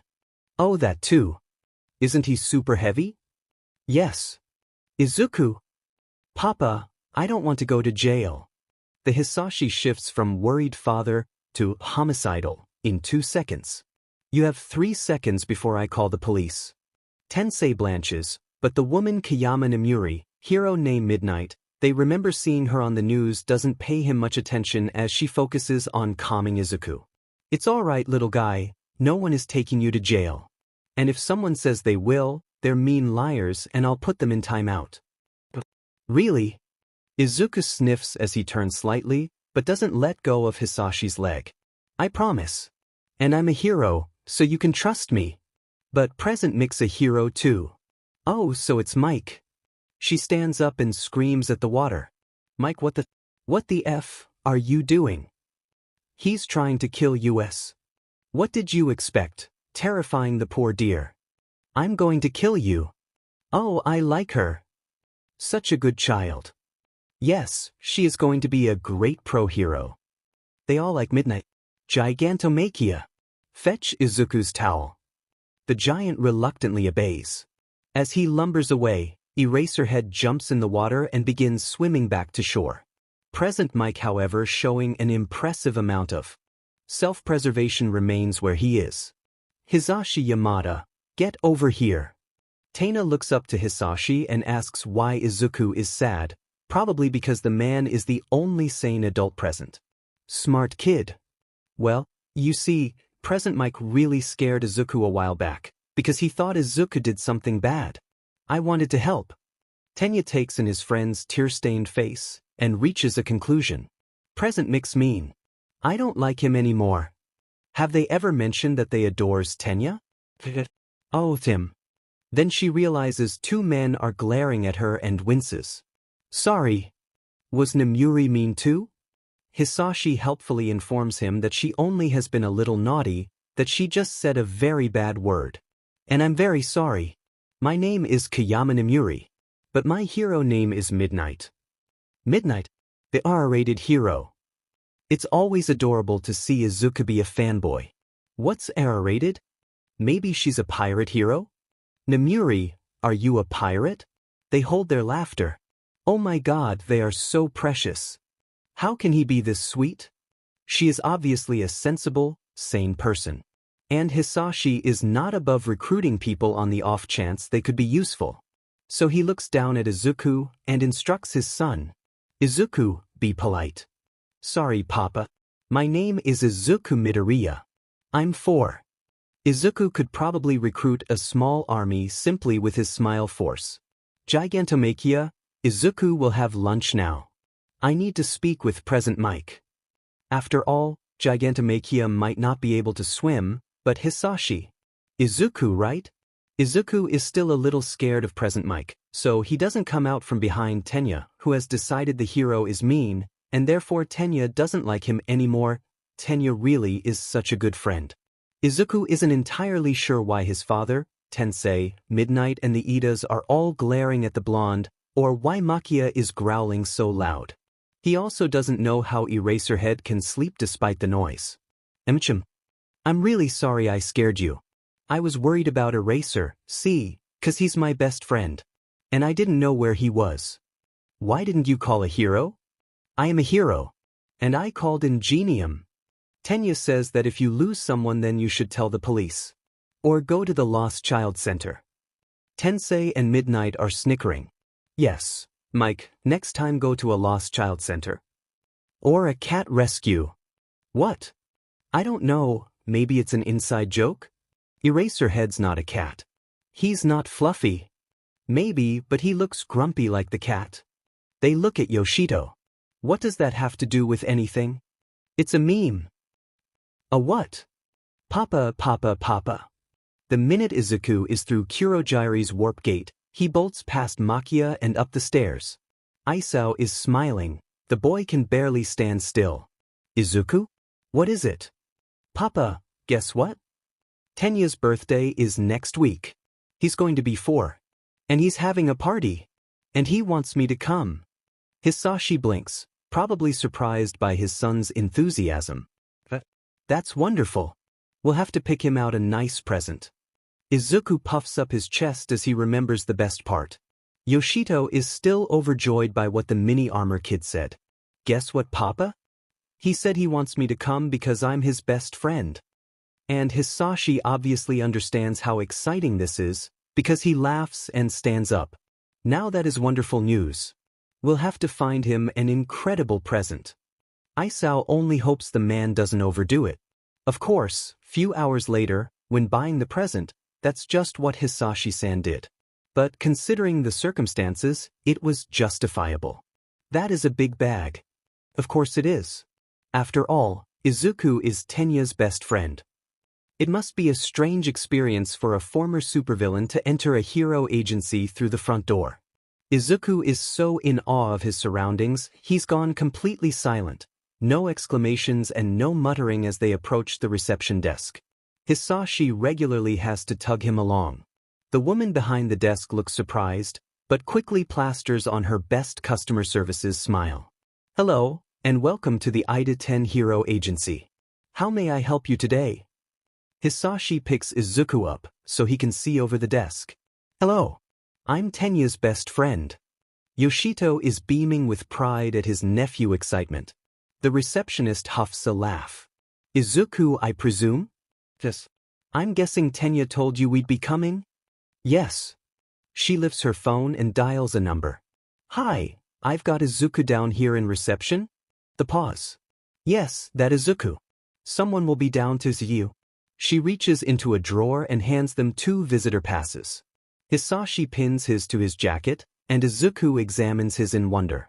Then an idea seems to occur to him, and he urgently tugs on Hisashi's sleeve. Papa, do you think we'll see any heroes? They hope so. It will be nice to see what this generation has to offer. And Yoshito wants to be a fanboy along with Izuku. As if on K, the lift doors chime open. Izuku! Midnight sprints out of them. Present Mike hobbles out after her, followed by a number of assorted sidekicks in varying degrees of shock. Midnight. Tenya said I'm his best friend.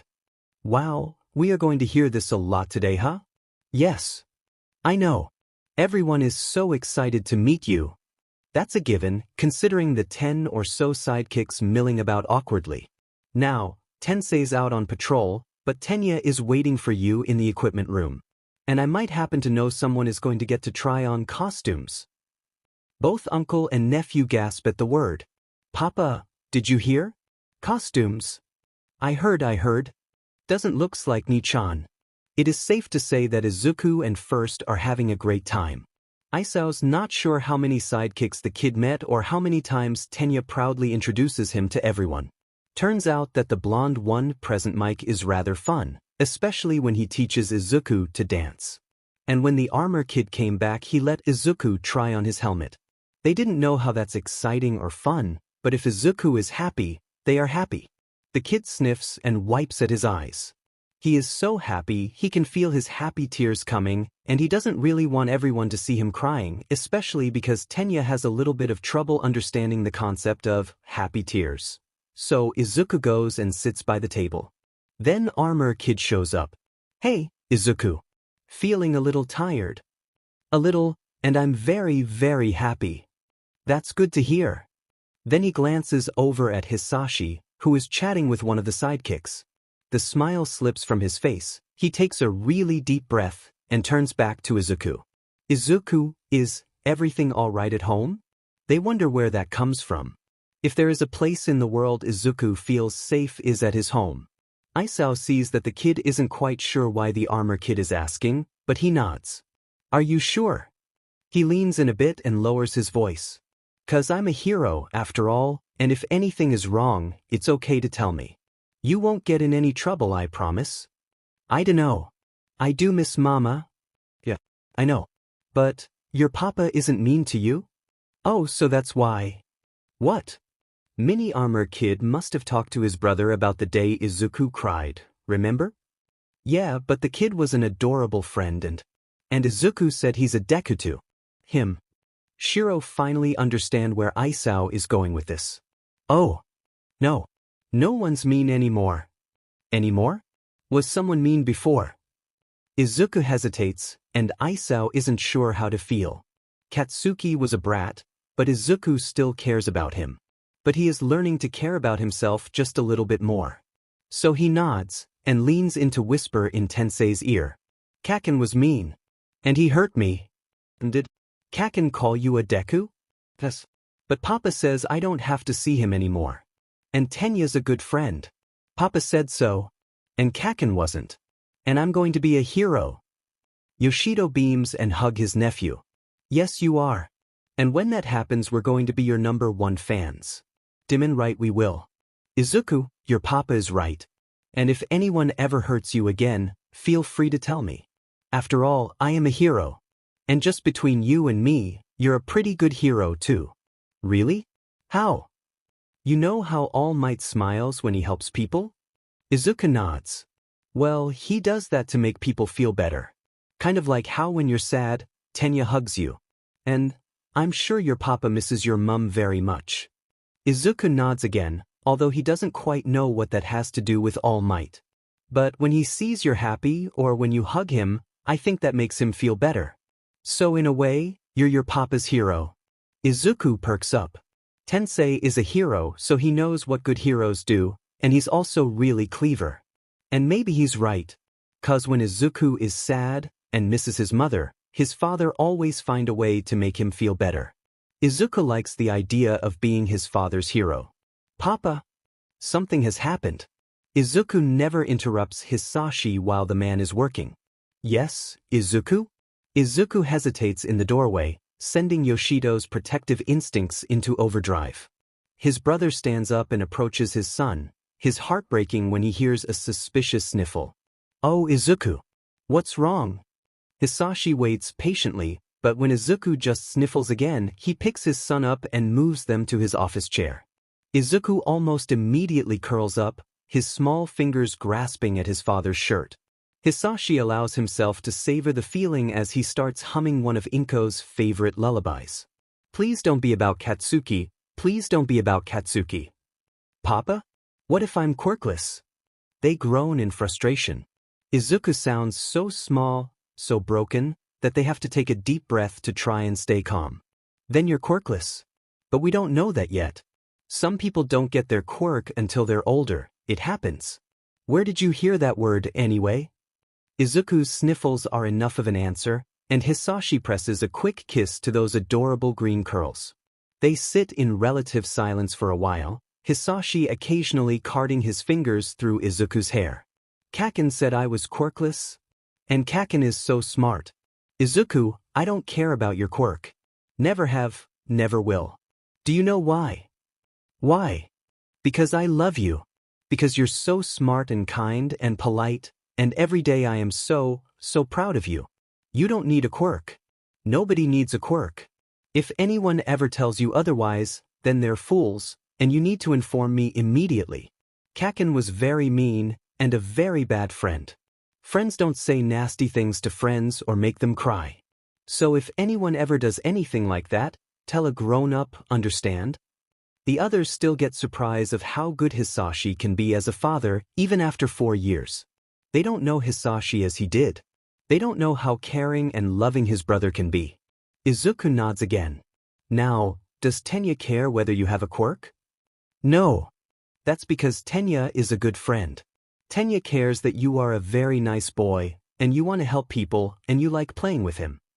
Izuku nods, but it's slow and hesitant, and Hisashi knows this is not the last he's heard of quirklessness. But Izuku is still young, and probably is not up to a lesson about prejudice, and definitely not capable of understanding why there is no worry he will be quirkless. So Hisashi decides they can come back to this another day, and they both certainly deserve a pick-me-up.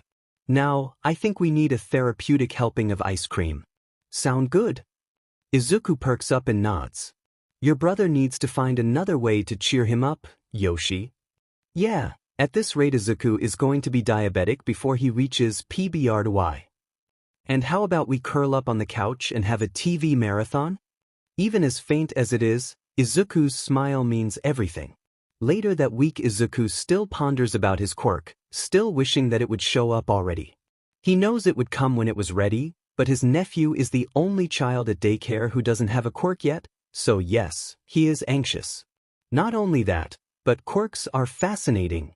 The simple fact that his parents' quirks are completely different just makes him more curious. He really is my brother's son. Izuku pauses in his musings as a thought occurs to him. Oh, CRP. Ichigo looks at him questioning what happened. He tells them. What exactly is Papa's quirk? Oh God, please don't overthink this. Phew. Daigoro. I'm not the only one thinking this and you know it, Isao. Ichigo and Yoshito ignore them, but Nana asks what Izuku is thinking. He remembers his mother's quirk, but can't recall Hisashi ever explaining his own. He thinks it's a healing quirk but doesn't.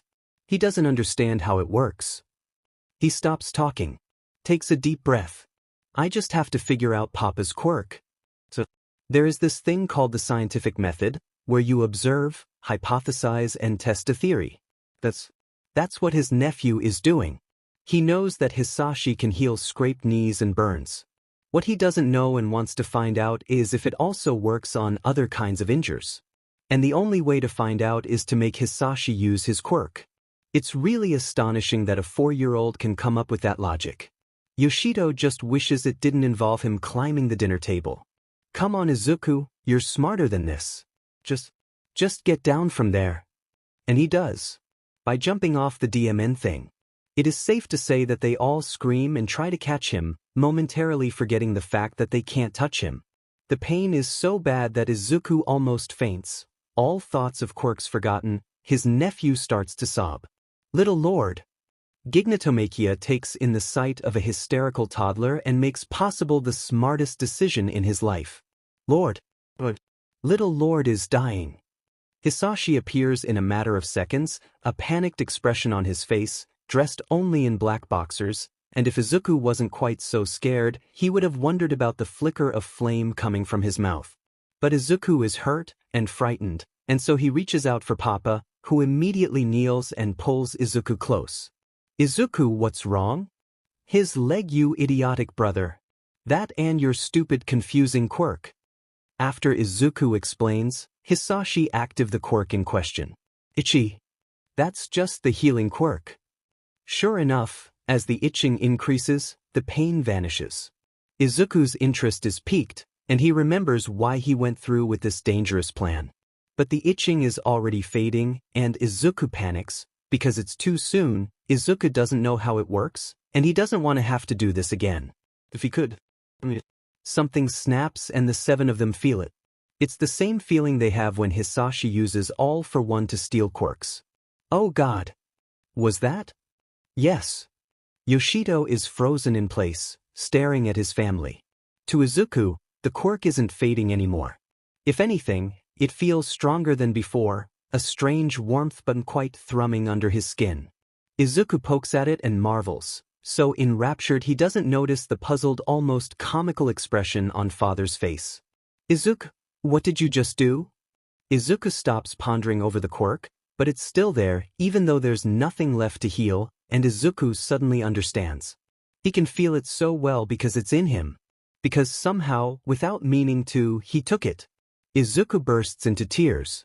They are confused and his nephew is panicking, thinking he is a thief. He didn't mean to. Izuku finally realizes that Hisashi is quiet and looks up. Who is smiling? Izuku wipes at his eyes, puzzled. His father takes the opportunity to grab and lift him, spinning them around, laughing. It's so unexpected Izuku joins in because Hisashi obviously doesn't mind not having a quirk anymore. My little boy got his quirk. But you need to promise me you'll stop growing up so fast. Next thing I know, you'll be off to work, and I'll be all alone, and you'll never call me. Good Lord, he won't survive to that. Papa, you're not mad. Course not. He doesn't say anything, he doesn't have to.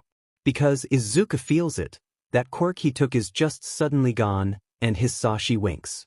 Izuku covers his mouth to muffle his laughter, because Papa can do it too. And that must mean it's not naughty, and Papa's obviously not mad, and if Papa can do it, he must still love Izuku, even if Izuku stole his quirk.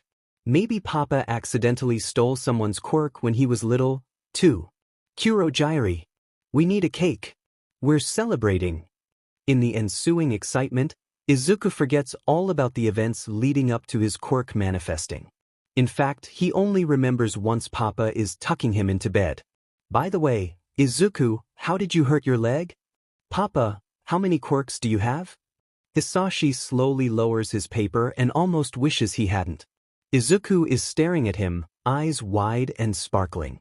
Hisashi ponders the best way to respond because Izuku is asking what every law enforcement agency in the world would kill to know.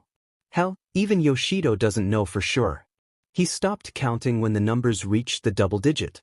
Kurogyari thankfully comes to his rescue, warping into the room with Izuku's beloved All Might backpack. Izuku, it's time to go. Izuku's face falls, but he does not protest. He finishes his milk and jumps down from his chair, and Hisashi stands up to accept his morning hug.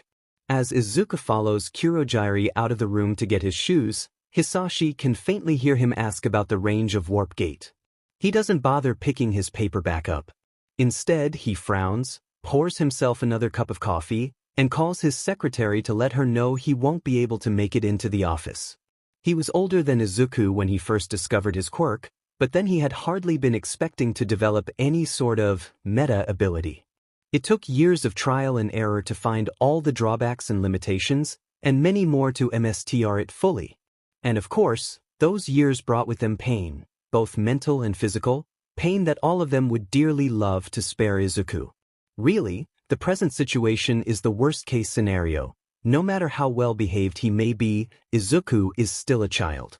Sooner or later, he'll slip up, and then it's just a matter of time before law enforcement comes knocking. Because Izuku is so excited about his quirk and so curious to find out how it and others work. And Yoshido knows that he fully understands it. That doesn't mean he agrees with what Hisashi is about to do. Yoshido is close to having a panic attack by nightfall. All day long he has been trying to convince himself that this time it would be different. Hisashi is a father now, a good father. He cares so much about Izuku. He just can't make the same mistake. But then, when Izuku falls asleep, Hisashi has the same look on his face, when he was seconds before to hurting Yoshido beyond repair. And suddenly it is all too familiar for him. Except for this time, instead of being locked up in a vault, he is in his nephew's bedroom. Hisashi reaches out. No. Please, Hisashi, you proved me wrong so many times since he was born. Just this once, prove me wrong again. His brother's hands never shook before, he notes absent-mindedly. Hisashi, please. Papa. Izuku is barely audible as he mumbles and rolls over, sound asleep, but Hisashi jerks back as if burnt. Yoshito is trembling, Ichigo is by his side, holding him close. Hisashi's eyes fall on the photo of Inko hanging over Izuku's bed, and suddenly he can't breathe. He needs to get out. He almost trips over his own feet as he hurries from the room. His brother presses himself to the wall outside, gasping for breath, even as Izuku sleeps on, blissfully unaware. He rakes his hand through his hair, trying to gather the courage to go back in, and does his best to ignore the crushing guilt. Hisashi runs to the bathroom and hides there. Papa! He somehow swallows down the bile and does his best to keep his voice steady as he calls out. Izuku, go to bed. They gasp. He never did that. Ever. There's a muffled thump on the other side of the door and Izuku lets a faint sniffle and then the soft patter of retreating footsteps. UBSDRD. I hope he is feeling like shit. Oh, he is. Good. Izuku sniffles and wipes angrily at his eyes. Tenya doesn't mind that he cries a lot, not like Kaken, but he still doesn't want to be a crybaby. Because what if Tenya decides he's too annoying? Izuku really likes having a friend that doesn't call him names or hurt him. The little boy doesn't know why his father was angry and thinks that he did something wrong. Izuku wipes his nose and reaches for his red crayon. Izuku, don't wipe your nose on your sleeve. The others stare angrily at Hisashi and try to shield both Yoshito and Izuku from the man. The crayon falls to the floor. Izuku can feel tears gathering, but he doesn't want to make his father angrier. Izuku, look at me please. Hisashi pulls him into a tight hug. Izuku goes willingly, clinging to his father as he sobs and apologizes, and Papa holds him and shushes him and repeats over and over how much he loves Izuku. Once Izuku has cried himself out, Hisashi helps him wipe his eyes and blow his nose, and they move to the sofa. Izuku clutches his plush and moves closer to Papa, who doesn't complain. Izuku, I need to apologize. About time. Why? I shouldn't have shouted at you. Papa was sick and didn't want you to get ill too. But you were just worried, weren't you? Izuku nods. You just wanted to make sure I was alright. You didn't do anything wrong. I am very sorry for shouting at you, Izuku. Can you forgive me? Yes. Since I was so mean, I brought you a present. Izuku kind of doesn't want to let go, but he's curious to know what his present is. His brother chuckles again and moves to crouch down in front of him, so they are face to face. Now Izuku, before I give you it, I need you to understand something about our quirk. It can be really strong, see, so Papa keeps it a secret, because otherwise bad people will want it, and they'll come and hurt us. Can you keep it a secret? Izuku nods hesitantly, although he doesn't quite understand. Good. You're such a smart boy. If anyone asks, tell them you're like Mum, alright? Izuku nods again, this time with more confidence.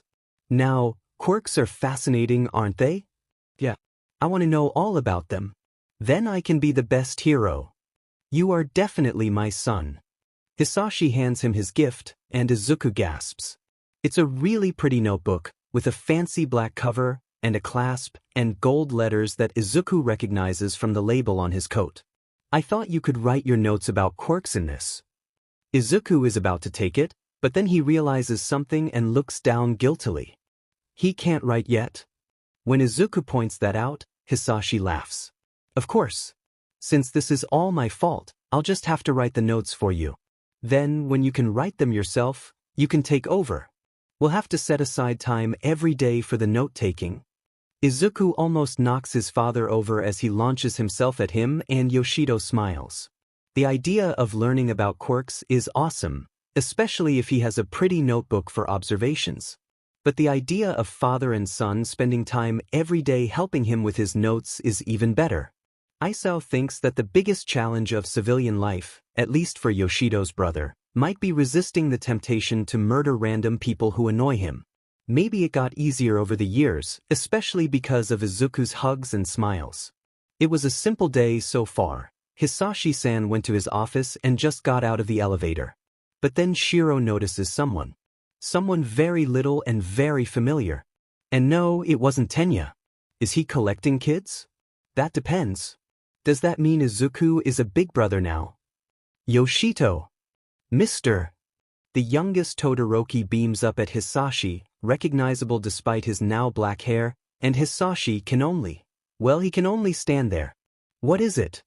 Thank you for punching my father. That's a very weird thing to be thanked for. You're welcome. Tell me, Todoroki, how do you feel about heroes? And it is an even weirder response. My name's not Todoroki. My name is Shoto Yukiyama.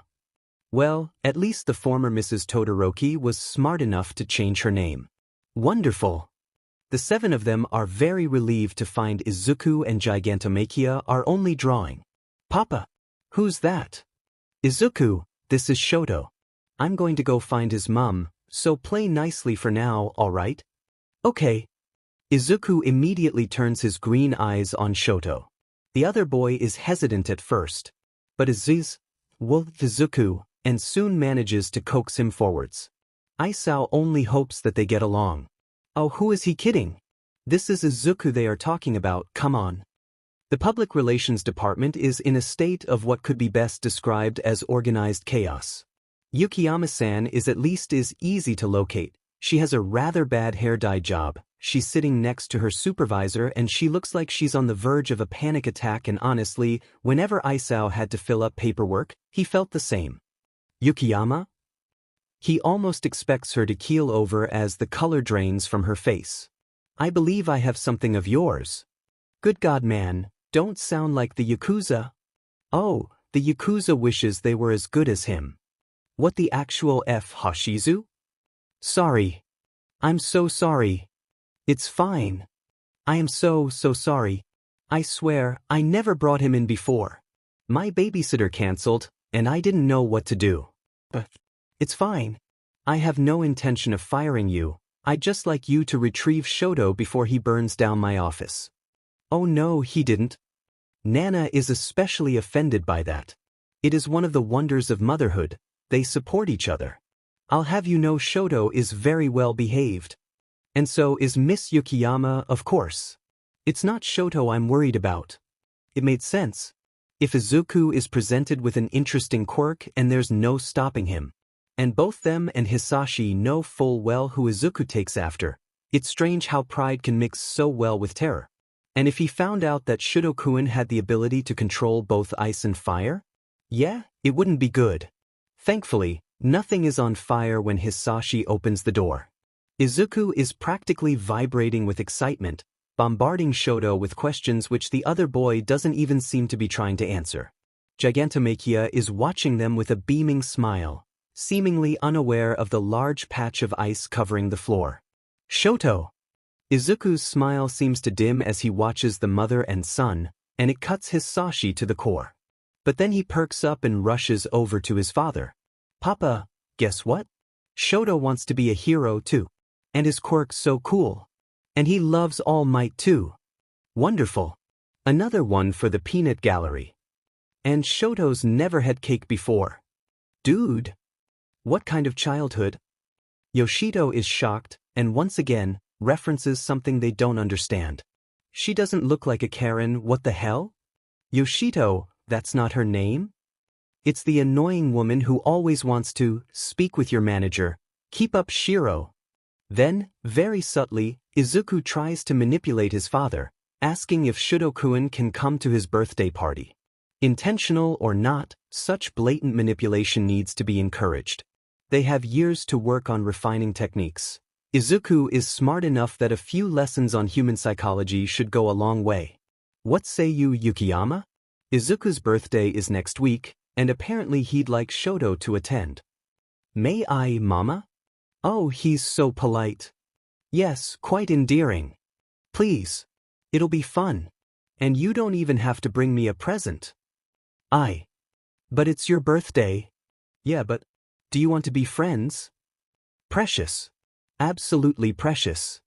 Yes. Papa, I got a new friend. He then turns to Shudo. Legos are fun, but I'd rather you be my friend. So you gave me a present. Yoshito. Yes. Your nephew is a national treasure. Oh, trust me, I know. Mama, I've got a friend. He looks at Banjo, asking if the kid has a nickname already. Joke's on you, he does, it's Candy Cane. You were better at this. Shut it. And if you come, you can meet Tenya. And he's my friend too, and nice, and you can be friends with him too. And then we'll all be friends. Mama, can I go? Please? Please? Please? Well, Candy Cane or not, he is really polite. If Mr. Midoriya doesn't mind. The boy smiles. It is a small smile, nothing like Izuku's beaming smile as he cheers and grabs hold of Shoto's hand, but they know it must mean the world to Yukiyama. There will still be many more years of tears, of irrational fear, perhaps even despair. But there will be more moments like this, Izuku chattering away, telling Shoto all about his best friend. Moments that make it all worth it, moments that as a parent you sear into your memory so you never forget. And as he passes Yukiyama a box of tissues, Hisashi knows Inko would be proud.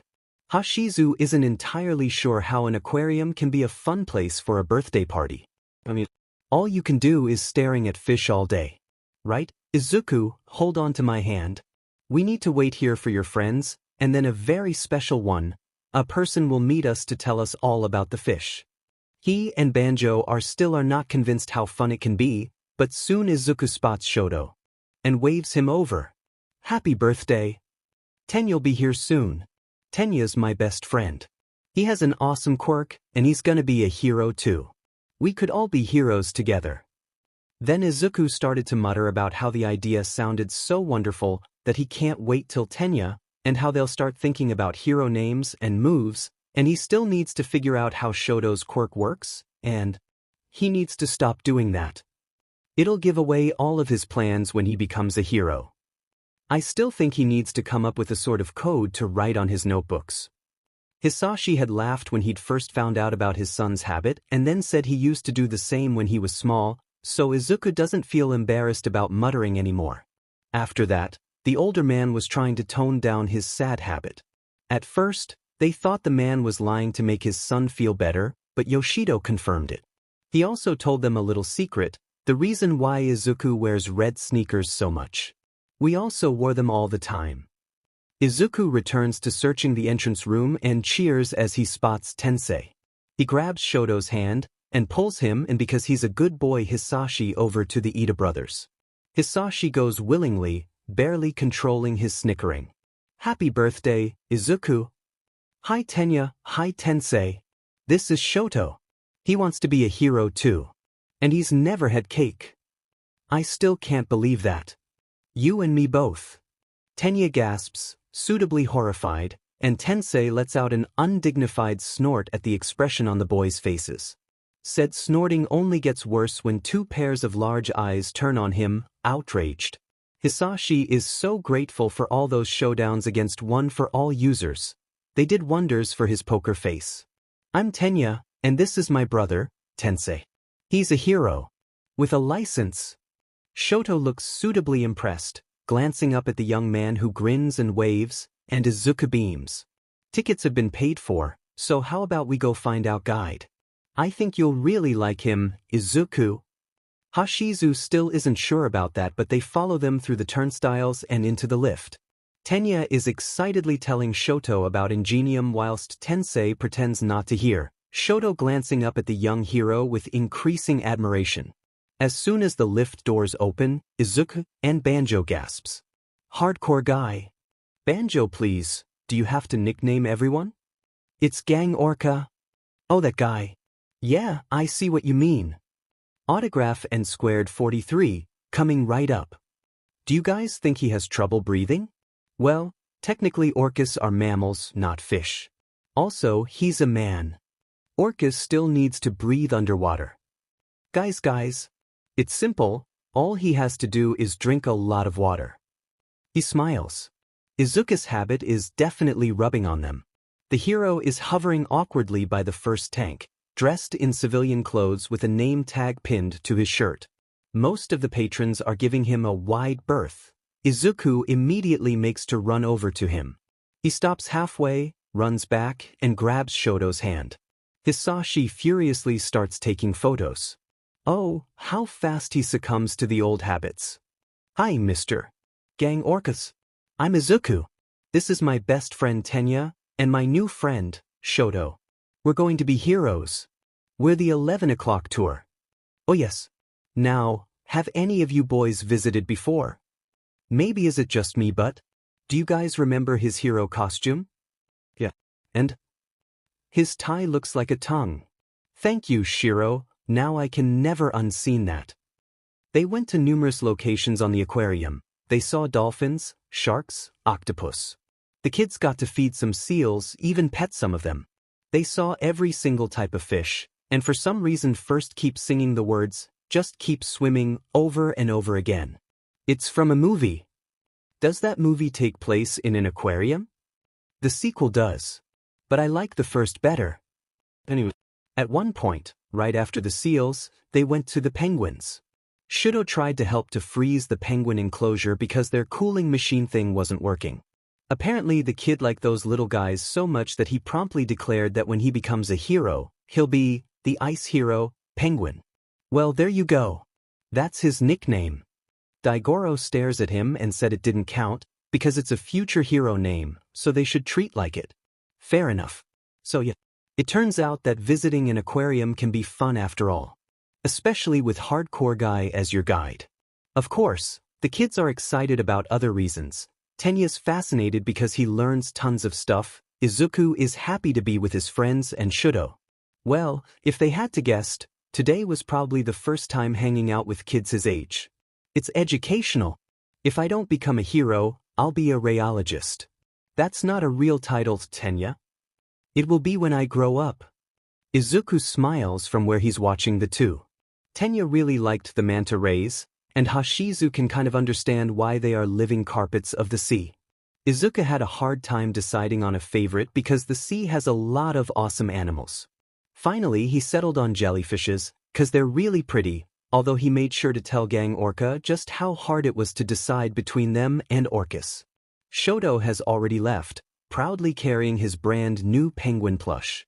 Right, Izuku, time to go. Hisashi doesn't seem to mind carrying his son, So Izuku wraps his arms around the man's neck and makes himself comfortable. The kid's tired and kind of wants to sleep, but he also really needs to tell his father something. Papa, I like the aquarium. I love you, Papa. You're the best papa ever. They have to agree with him. If there is anyone from Midoriya's extended family that they admired besides Inko-san and Hisashi-san, that person would be Kurojari. After all, the other man is like a third parent to Izuku. Gigantomachia, on the other hand. Well, he's an overprotective playmate, prone to shout just a little too loud sometimes. You should not be here. Go away, Mist Man. And apparently, Banjo isn't the only one who gives nicknames. However, they can tell that having Gigantomachia blocking the kitchen door is not appreciated by the Mist Man. But the giant seems very determined not to let the other in, and Kurojiri nearly drops one of his bags as he tries to get past the larger man. He almost falls flat on his, but as Gigantomachia pushes him back. And then, as if he has not been through enough humiliation, the man grabs the young man under the shoulders, carries him out of the house, drops him on the doorstep and promptly slams the front door in his face. Kurojiri stares at it, flummoxed. Gigantomachia is odd at the best of times, but he has no idea what has prompted this. However, locking someone out tends to be more effective when said person cannot teleport. The kitchen is the young man's refuge. He is the only one with an interest in cooking, and Gigantomachia can barely fit in the room. Hisashi-kun is a perfectly adequate cook, but Kurojiri is the only member of the household now who enjoys flipping through magazines, testing new recipes, and just creating. Perhaps one day Izuku will be interested in joining him, but for now, at least, the kitchen is regarded by everyone as Kurojiri's room. So when he steps into the kitchen, he does not expect to find someone brandishing an egg whisk at him. What the? Shouldn't you be shopping? Pfft. Your brother will never fail to surprise me. You mean I'll amuse, right? You say tomato, I say tomato. The kitchen looks like a war zone. The smell of burning something hangs in the air, and flour and sugar are spilled over the counters and floor. Midoriya's hair is disheveled and distinctly whiter than before, and the man looks positively haggard in his lilac apron. Izuku, in contrast, is positively beaming. Inko's apron is far too big on him, but as he's standing on a chair, it at least doesn't trail on the floor. There is colored icing smeared on his cheeks, like some feeble attempt at war paint. Own. So cute. Still, the kitchen. Nana, look it around. Yeah, it's going to take a while to clean it. Happy birthday, Kurojiri. But you have to go away until we bake your cake. Ichigo smiles, still remembering the day Inko-san found out that Kurojiri didn't even remember the date of his own birthday. Well, then today's your birthday. Happy birthday. Happy. Back to the present, Izuku asks if Kurojiri doesn't like the cake. No, I like cake. I like it a lot. But I like baking it even more. Wonderful. What do we do first? Kurojiri takes in the man's haggard appearance and reaches a decision. You can get out of my kitchen. There might still be hope for Izuku, but DMN Kid. He sure has a lot of gut. They were on a local hero fest when it happens. Armor Kid screwed it up. You see, kids, even the well-behaved ones can give a lot of work. So between ensuring Izuku doesn't run off to get autographs, making sure that Mini Armor Kid doesn't pick any fights about who the best hero is, and drying Shoto's tears after the kid saw his flaming garbage of a father, face of a pillow, Tensei has his hands full. After he finishes comforting Shoto and straightens up, the kid almost has a panic attack, because there are only 2 boys in front of him. Your brother is going to kill him. Maybe not. I mean, Izuku would miss Tenya. His name is Tensei. This isn't about him. Tenya, I have a very important mission for you. I need you to wait here with Shoto until I come back. Do not go anywhere. Understand? Tenya nods and Tensei sprints off. You don't just leave a kid alone.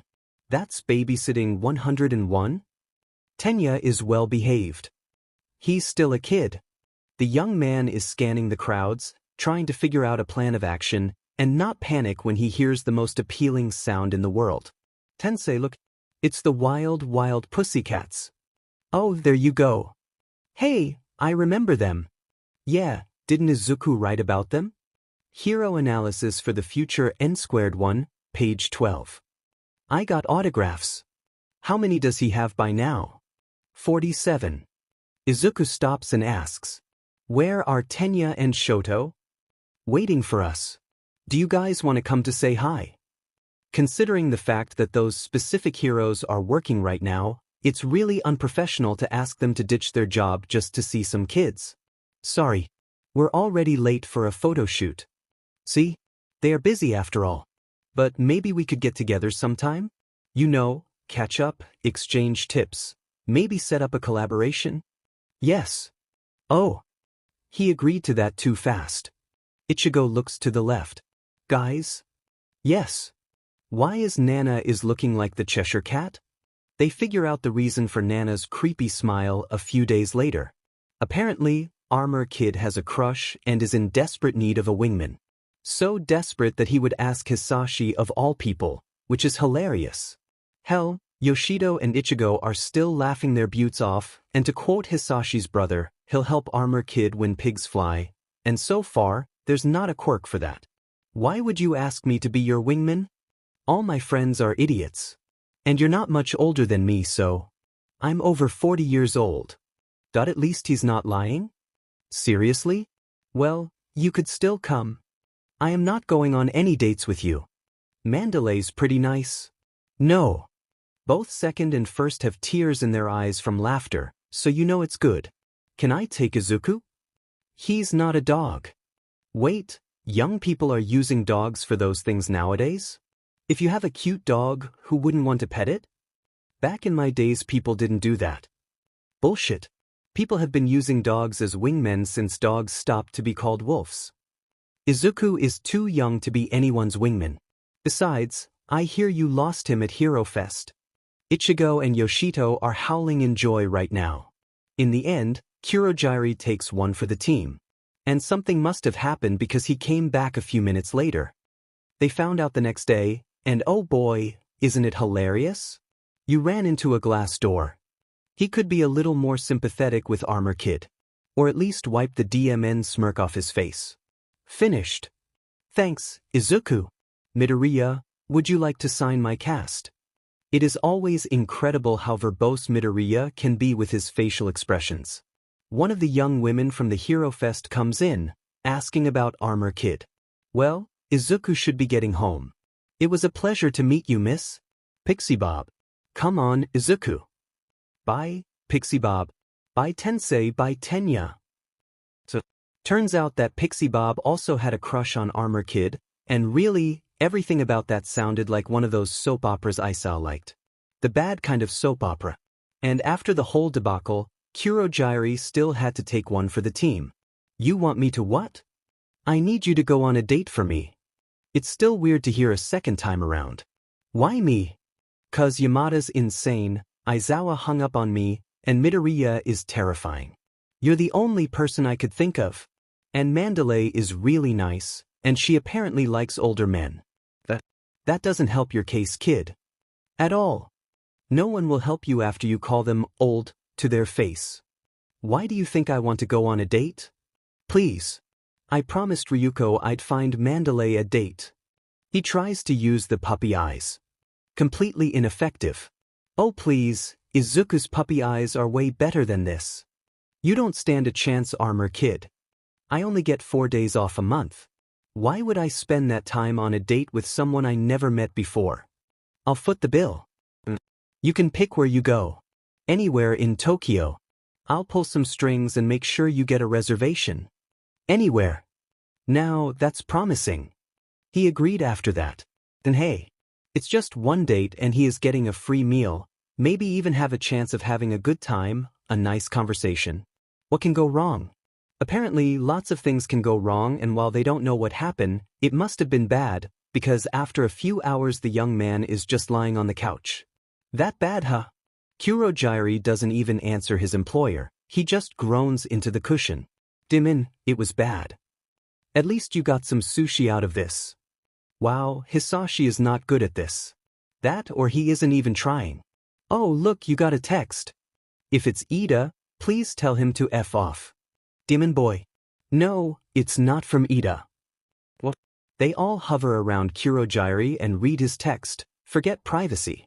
Hi, it's Osaki. Remember Ida bribed you to go on a date with me. I just wanted to let you know I think you're an incredibly strong person. And I was really touched by your honesty. I'm going to be in Tokyo for a few more days and would love to meet up for coffee. I am willing to pay, so this time I'll do the bribing. I totally understand if you don't want to, or it would be weird for you to date a pro hero. Either way, thanks for the free sushi. Nana is smiling again. But this time it's not a creepy smile at all. You know, I've been meaning to rewatch the sports festival with Izuku, and we could get takeaway, make it an event. Sir, I think I love you. Kurogiri, what are you doing? Kurogiri slowly lowers his magazine. A teen magazine. Izuku is staring at him with a frown, dressed in one of his All Might onesies. Silver Age, updated version. I'm reading. Where's Makia? I killed him. Kid. What are you reading? A muffin recipe. Right. Oh hush. He's just nervous about White Day. Oh. Why is Present Mike not wearing a shirt? Kurogiri immediately warps the magazine away. Kurogiri, what's wrong? Nothing really. You know Mandalay. Oh yeah. Can she come over again? Such a fanboy. Hey. My nephew's great, thank you very much. We know Yoshi. When Kurogiri tells him what's been troubling him, Izuku asks what White Day is. It's a day when I show Mandalay how much she means to me. I'm not sure how. Give her muffins. Your muffins are the best. Well, I don't think that's what he has in mind, kiddo. That was the 6th magazine he read, he doesn't know what to do. He's clearly worried. Kurogiri chuckles and ruffles the boy's hair. But maybe the kid's not quite desperate enough to take romantic advice from a 5-year-old. But he's ready to call the big guns, also known as Hisashi. Also, he has a notebook, so you know he came ready. Why are you asking me for romantic advice? You were happily married. Point to Kurogiri. So, White Day. White Day. It's a nice day, but what do you think the point is? I'm sorry, sir? Oh, he's going somewhere with this.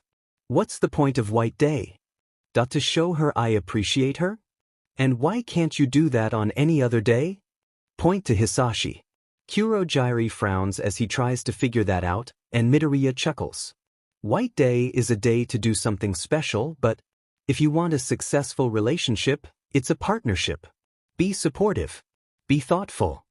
Again, point to Hisashi. How? Kid, you're the boyfriend, not him. I don't know. You know Mandalay better than I do. Well, sometimes it's really small things that matter. Inko. She liked it when I called half an hour before I got home, so she could have dinner ready. I'd always do the washing up, so she could take some time to herself. To us. It wasn't grand or romantic, but it meant a lot to her. Oh. What about White Day? Dude. Midoriya groans. Take her out for a meal or cook her something. But don't buy her any jewelry, it's too soon. Again, point to Hisashi. Jewelry comes way later on a relationship. Something's wrong. Kurogiri. Kurogiri looks up at Izuku, peeking into his room. Papa says he's making breakfast, are you alright? He stares at the boy. But then he laughs as he stands up. Izuku, you're a genius. What? Isao. Yes, Yoshi. He is very clever, but what? They can only watch as the man goes to the kitchen, right after doing the dishes. Izuku helped, Hisashi had to work. While he picks up utensils and ingredients, the heroes understand what he's about to do, muffins. Lots of muffins. Izuku's happy to help with the dough / liking the spoon while Kojiri takes care of the oven and all the slicing. When the duo finishes one batch, they started another one with a completely different flavor. There are so many different types of chocolates, even a pink one. Like what the hell, that's real. Then he made red velvet, matcha, chai, black tea, coffee flavor. Banana and orange muffins, coconut, walnut, cherry, strawberries, blueberries. If there is a type of berry in the world, it's in a muffin in that kitchen. He also made gluten-free, vegan, and even for lactose intolerance. All of them. They are surprised how many flavors are available, and that's saying something. Nana's a sweet tooth. When Izuku is liking some of the spoons, Kurogiri comes back with a plastic bag from a pharmacy. He then picks up a small box and places the aspirins inside of it, not before writing something on a post-it. Nana has a smile on her face. That's so romantic. It's a box of aspirins. The woman stares at Ichigo. It's the thought that counts. Also, he baked enough muffins for a small country. A very small country. Hell, the smallest country in the world. So, he baked for the Vatican. Nice. Nana kicks them. Shimura came back with a smug smile and said that Mandalay loved the gift. Did the rest of the Vatican enjoy the muffins too? She kicks them again. Since Izuku's birthday, the young Yukiyama had become a constant presence on the Midoriya's life, just like the Ida family after a while. The three families are together on a playdate, both mothers chatting about something. But the seven on them are paying attention on. Hisashi is playing hero versus villains with the boys. And it is. Award to say the least. Yoshido thinks it's cute, almost endearing, but for them, it gives them a sense of déjà vu. Foolish heroes. You thought your pathetic attacks would have any effect on me? Leave now and I may spare you, but stay and your lives are forfeit. You know as well as I do, you cannot win. He never wrapped his head around monologues. It's just a waste of time really. Shiro-san said that a good hero can use the villain's pride against them. The most efficient thing is to attack, rescue someone, or flee. But this isn't a serious training, it's just children playing. As if on cue, Izuku jumps out of his hiding place. Yes, we can. Penguin, Ingenium, let's work together. If we do, we can't lose. He sighs.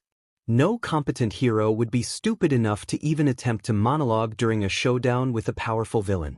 Or emerge from cover without a plan of attack, but that's not he's doing, is it?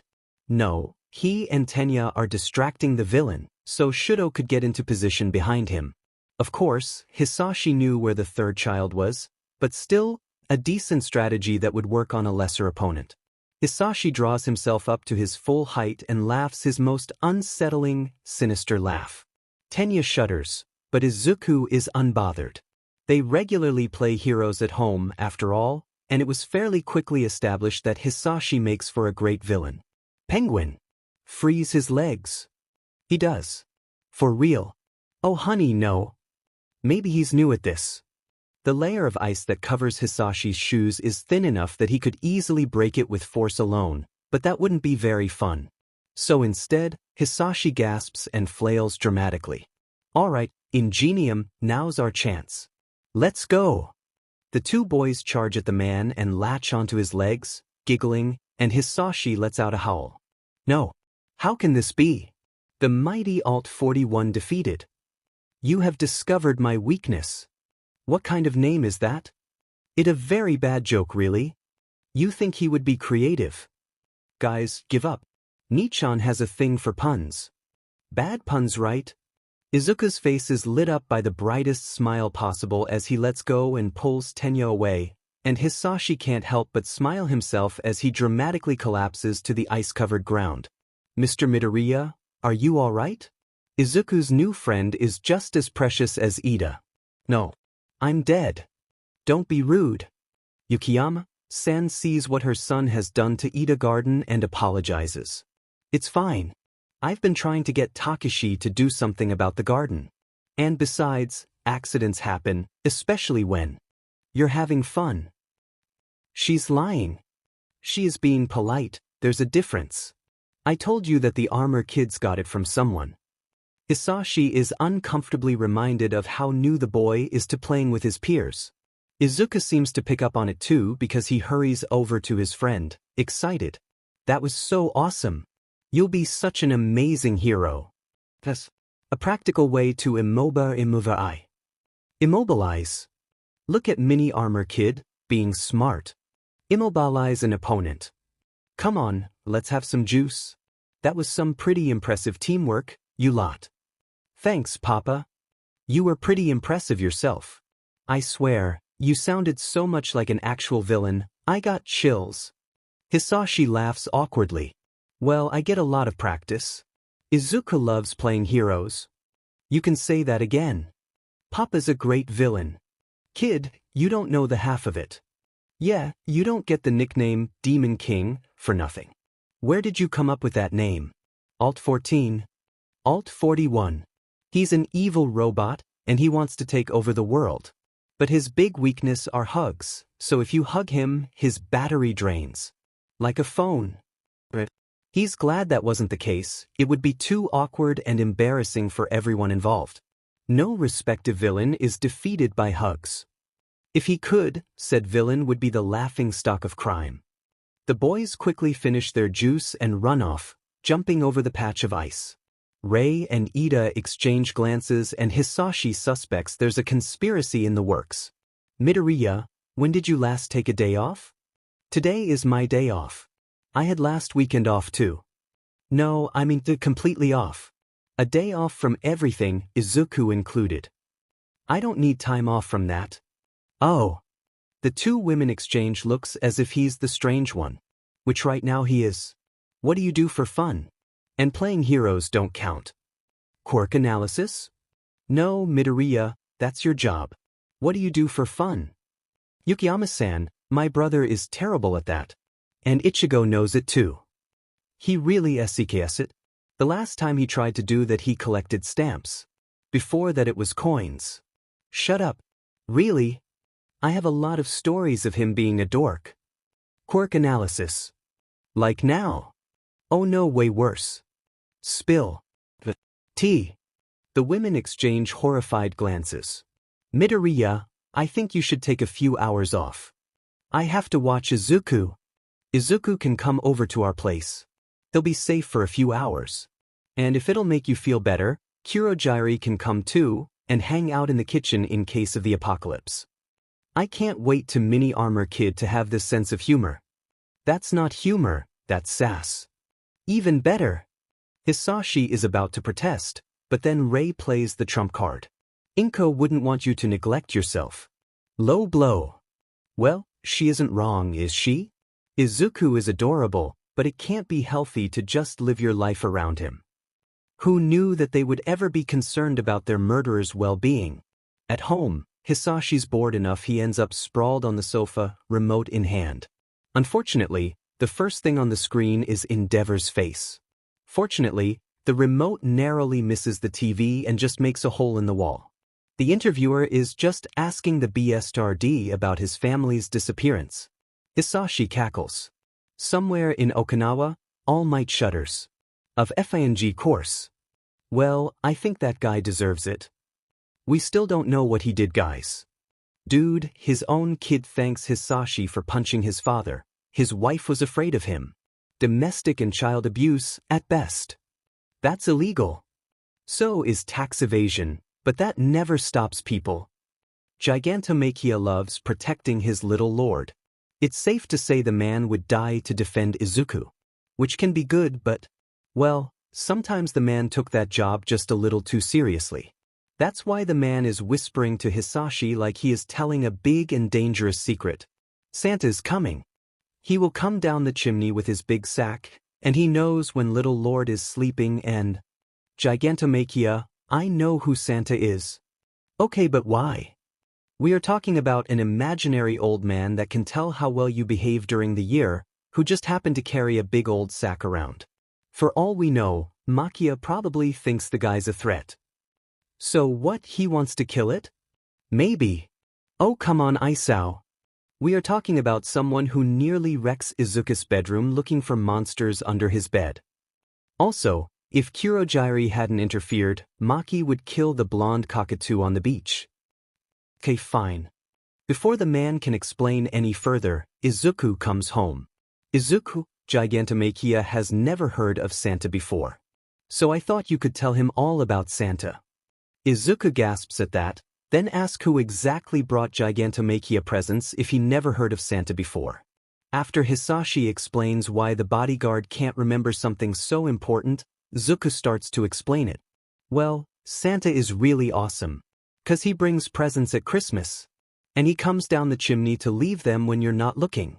Oh, and he has a flying sleigh. With reindeer. He carries a big sack with all his presents. And he only brings presents to good children. That's why I tidied my room. Gigantomachia follows them, mulling over this new information. Yoshi, why is he? Shiro, I don't know why my nephew is looking out the window through an all-might binoculars. Just checking. We are watching for Santa. Come on, Makia's still clinging to that? Told you he would not forget it that easily. Why are you watching for Santa? Because I will capture him. And take his sack. And then little Lord can have all the presents in his sack. Well, at least he's not killing it. Isn't that naughty? Yes, it is. Now, come on, Kurogiri made dinner. And then we can open presents. But what if Santa comes while we're eating? Hisashi takes a deep breath. Did it occur to you Santa might sneak in through the back door? Now, is that really necessary? What? Izuku doesn't really understand why Gigantomachia is horrified, but since Izuku cares for the man, he offers a different approach. If you want to get Santa's sack, why don't you go see him? Maybe if you ask nicely, he'll let you borrow it.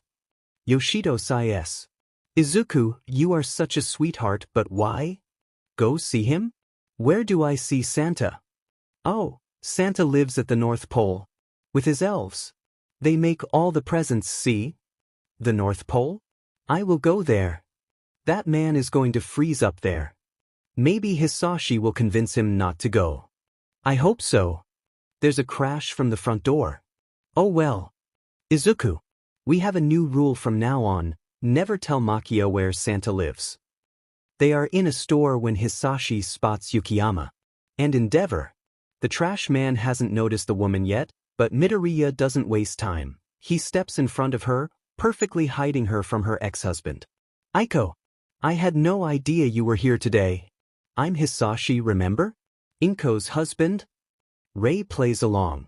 Oh Hisashi. It's so good to see you again. How about we get coffee and catch up? It's been so long since we last spoke. This morning. They spoke this morning. Oh yes. I need a break from these crowds. She doesn't protest when her boss leads her further into the mall, away from Enji. They slip out through a clothing store, hurry along crowded streets and only stop after 15 minutes in a half-empty park.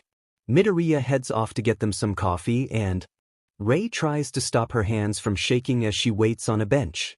Thank you so much. There was someone I'm avoiding there. I don't agree with domestic abuse. Especially when children are involved. I was fully aware of your past when I hired you, and I don't give a f about Endeavor's lying but. According to First, that's one of the few lines all for one never crossed. He also hated people who did it with a burning passion. Apparently, those were the first on the list to become nomus. Cool motive, still murder. Rei bursts into tears. Deja vu. Hisashi pulls a box of tissues out of somewhere and allows Yukiyama to cry herself calm, sipping his coffee and every now and then reaching out to awkwardly pat her on the shoulder. Thank you so much. I can't tell you how much this means. Don't mention it. They sit in silence for a while. So, why do you carry around a mega box of tissues? Inko. My wife was rather emotional. And Izuku seems to take after her. He does have you wrapped around his finger. Oh. What was she like? Badass. They look at Yoshito. Prove me wrong. They don't. She was wonderful. She was so full of love, so kind. Actually, in a way, she is the reason I wanted to speak to you. I was wondering if your family would like to come over at Christmas. What? Christmas is a small affair. It's just me, Izuku and 2 domestic staff. And my cook always makes too much food. We have more than enough room, and of course I would buy gifts for your whole family. Why? Honestly, it's because Izuku likes Shoto. I think Inko would have loved you. Rei considers it and then nods. Alright. Do you mind if I bring fried chicken? Odd choice, but if you like it. Hey, fried chicken is great. That's because it was the only thing you ate during the patrol, Hashizu. Name a better snack. Cup ramen. Hashizu disagrees, saying that it always tasted the same, no matter what kind you bought. He clearly never tasted spicy noodles. Onigiri. What are you, a 5-year-old? Takoyaki. Okonomiyaki. Ugh. Yoshido, please be honest. Did your brother always? He started wearing those atrocities during holidays after becoming a father. Okay. The atrocities in question is a Santa hat and a terrible Christmas sweater. Luckily, that one didn't come with any puns. Is part of the fatherhood pack, dad jokes, terrible fashion, etc. The CYCL is complete on the day he starts to wear sandals with socks. Merry Christmas. Izuku. Shoto's here. Shoto. This is Makia. Makia, this is Shoto. He's my friend. And honestly, if only Hisashi wore those, then it would be fine. But Makia is wearing reindeer antlers and a red nose. Still, it could be worse. Hello. You make little Lord happy. I will protect you. Well, they are safe from a lot of things now. And the kids got a playmate out of that. Shoto is the first of them to recover and beams as he draws himself up and turns to his family. This is my big brother, Tia, and my sister, Fuyumi, and Natsuo. Why do I not get a proper introduction? Fuyumi elbows him in the ribs. Yoshito smiles fondly. Ah, this brings me memories. You used to elbow him on the ribs? Ichigo laughs. He did a lot more than that. Of course. Especially when he hid my comics. I remember that. You used to call him a meanie. Since Yukiyama-san is carrying the bucket of fried chicken, she slips out of the room to find the kitchen. Kurogiri turns and Rei gasps. It's you. Oh F-. I can't believe they just remember that. Ah, what wouldn't I do to have popcorn right now? Thank you so much. I think she knows, sir. Oh really? I wonder what gave that away? Is it too late to wipe their memories? Hey! Yukiyama-san doesn't seem to mind. Yeah, she's laughing right now. Don't tell me you really punched NG. It was an accident? The funny thing is that he's telling her the truth. Holy shit. Guess Shoto wasn't lying. Language. Nana, he's a teenager? Toshinori didn't curse at this age. Yeah, he started doing that after he came back from America. I still blame that David Shield for that. Whatever, he saved Yagi's life, he's fine. After Gigantomachia realized he failed his so-called mission, the man was inconsolable. Don't worry, Gigantomachia. Santa is very sneaky. You'll get him next year. Yukiyama-san asks why Gigantomachia wants to catch Santa. Because little Lord deserves everything. So I will catch Santa. And then he will have all the presents. How can anyone respond to that? Change the subject. Look, Mum. Like that. Just like that. Rei tears up when she unwraps her present from her children. It's a photo album, filled to the brim with the few photos they took when they left, and the dozens they took since. She is rather puzzled when Midoriya hands her an empty album until Shoto opens up his gift from the man, and Izuku immediately races off to his room. The first photo for the new album is taken 5 minutes later, of a beaming Shoto and Izuku, dressed in matching All Might onesies. So cute. Now, all that is missing is Mini Armor Kid in Ingenium onesie. Guys. Yeah. Don't you think that the house is too quiet? Well, now that you mention. Izuku seems to realize it too but shrugs it off. When he enters the kitchen, instead of finding Kurogiri, his nephew finds his father flipping pancakes. Sure, they look distinctly more burnt than the ones that Kurogiri does, but... Morning, Izuku. Breakfast is almost ready. Where's Makia? And Kurogiri? I gave them the day off. I wanted it to be just the two of us. And... there's something I need to talk to you about. Ichigo looks at him. That sounds important. Do you want privacy? He smiles at his best friend. Even after all these years, he still cares. Well, whatever it is, I want you guys to be here. Is that okay? Sure. Still, they are trying to figure out what can be serious enough that Hisashi wants to talk with Izuku alone. His nephew is trying to understand too but is so deep in thought that he started muttering. Even after Hisashi points that. Muttering. His brother is taking deep breaths as he took Izuku to the living room. As soon as they sat down, Hisashi retrieves a large photo album. Right, Izuku? How much do you remember of your mother? Nana whistles. It's family business then. Good thing that you guys are family too. Izuku looks down, probably feeling ashamed. Not much. Yoshido really wants to hug his nephew right now. It's fine. You were really young when she died. I thought it might be a nice idea for us to spend today remembering her. I'd like that. Hisashi doesn't speak for a minute, but that's understandable. He must still miss Inko, so it's nice he wants to tell Izuku about her. Finally, he chuckles and shakes his head and speaks. Her name was Inko. She was the most wonderful woman I ever met. She was so kind and so selfless. And I don't think I ever saw a more devoted mother. Really? Really? I don't even know how I can make you understand how much she loved you. She always put you first, even when she got sick. In fact, she gave me something for you. Close your eyes. Izuku obeys. Oh. Wow, he's going to do it now? They felt the moment Inko's quirk is given away, as it settles in Izuku's chest, and it's just like they remember, small and warm. Hisashi is watching his son, tears rolling down his cheeks. Your mother wanted you to have her quirk. And she wrote you a letter. He passes Izuku an envelope and makes to get up, but Izuku grabs onto his shirt. Hisashi doesn't say anything, just makes himself comfortable, and Izuku cuddles up to him. The envelope is addressed to Izuku Midoriya and is unopened, and Izuku takes a moment to appreciate it. Because this is a letter his mum wrote to him, and Hisashi kept it safe for so long but never once opened it. Izuku can be the very first to know what his mum said. Izuku takes a deep breath and opens the letter. Darling Izuku, you must have grown so much since I last saw you. I'm sorry if there are any tear stains on this letter. I swear, I've rewritten it 3 times, but whenever I think of you reading this, I just can't help myself. I'm certain Papa will tell you, I can get rather emotional. Since you are reading this, Papa must have finally given you my quirk. It is called attraction. It can pull small objects towards you. I know it is nothing impressive, not like your Papa's or All Might's, but I hope you will understand why I wanted you to have it. Izuku, I do not know what quirk you have, or even if you have one at all. Frankly, it doesn't matter. I would love you as much if you had 100 quirks as if you had none.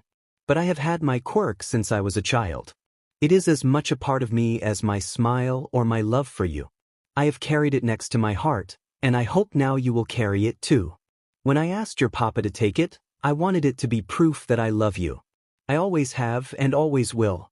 So, Izuku, I know you probably don't remember much of me, if anything at all, and that's all right. I don't blame you for that, so don't ever think I might. But I hope every day you wake up, every time you use attraction, you will know just how much I love you. Perhaps I should speak of my hopes and dreams for you. I hope you smile every day. I hope you have good friends you can play with, and I hope your Papa is always ready with a hug. I hope there are many people in your life that treasure you because you are a wonderful, incredible boy, and I am so proud to call you my son.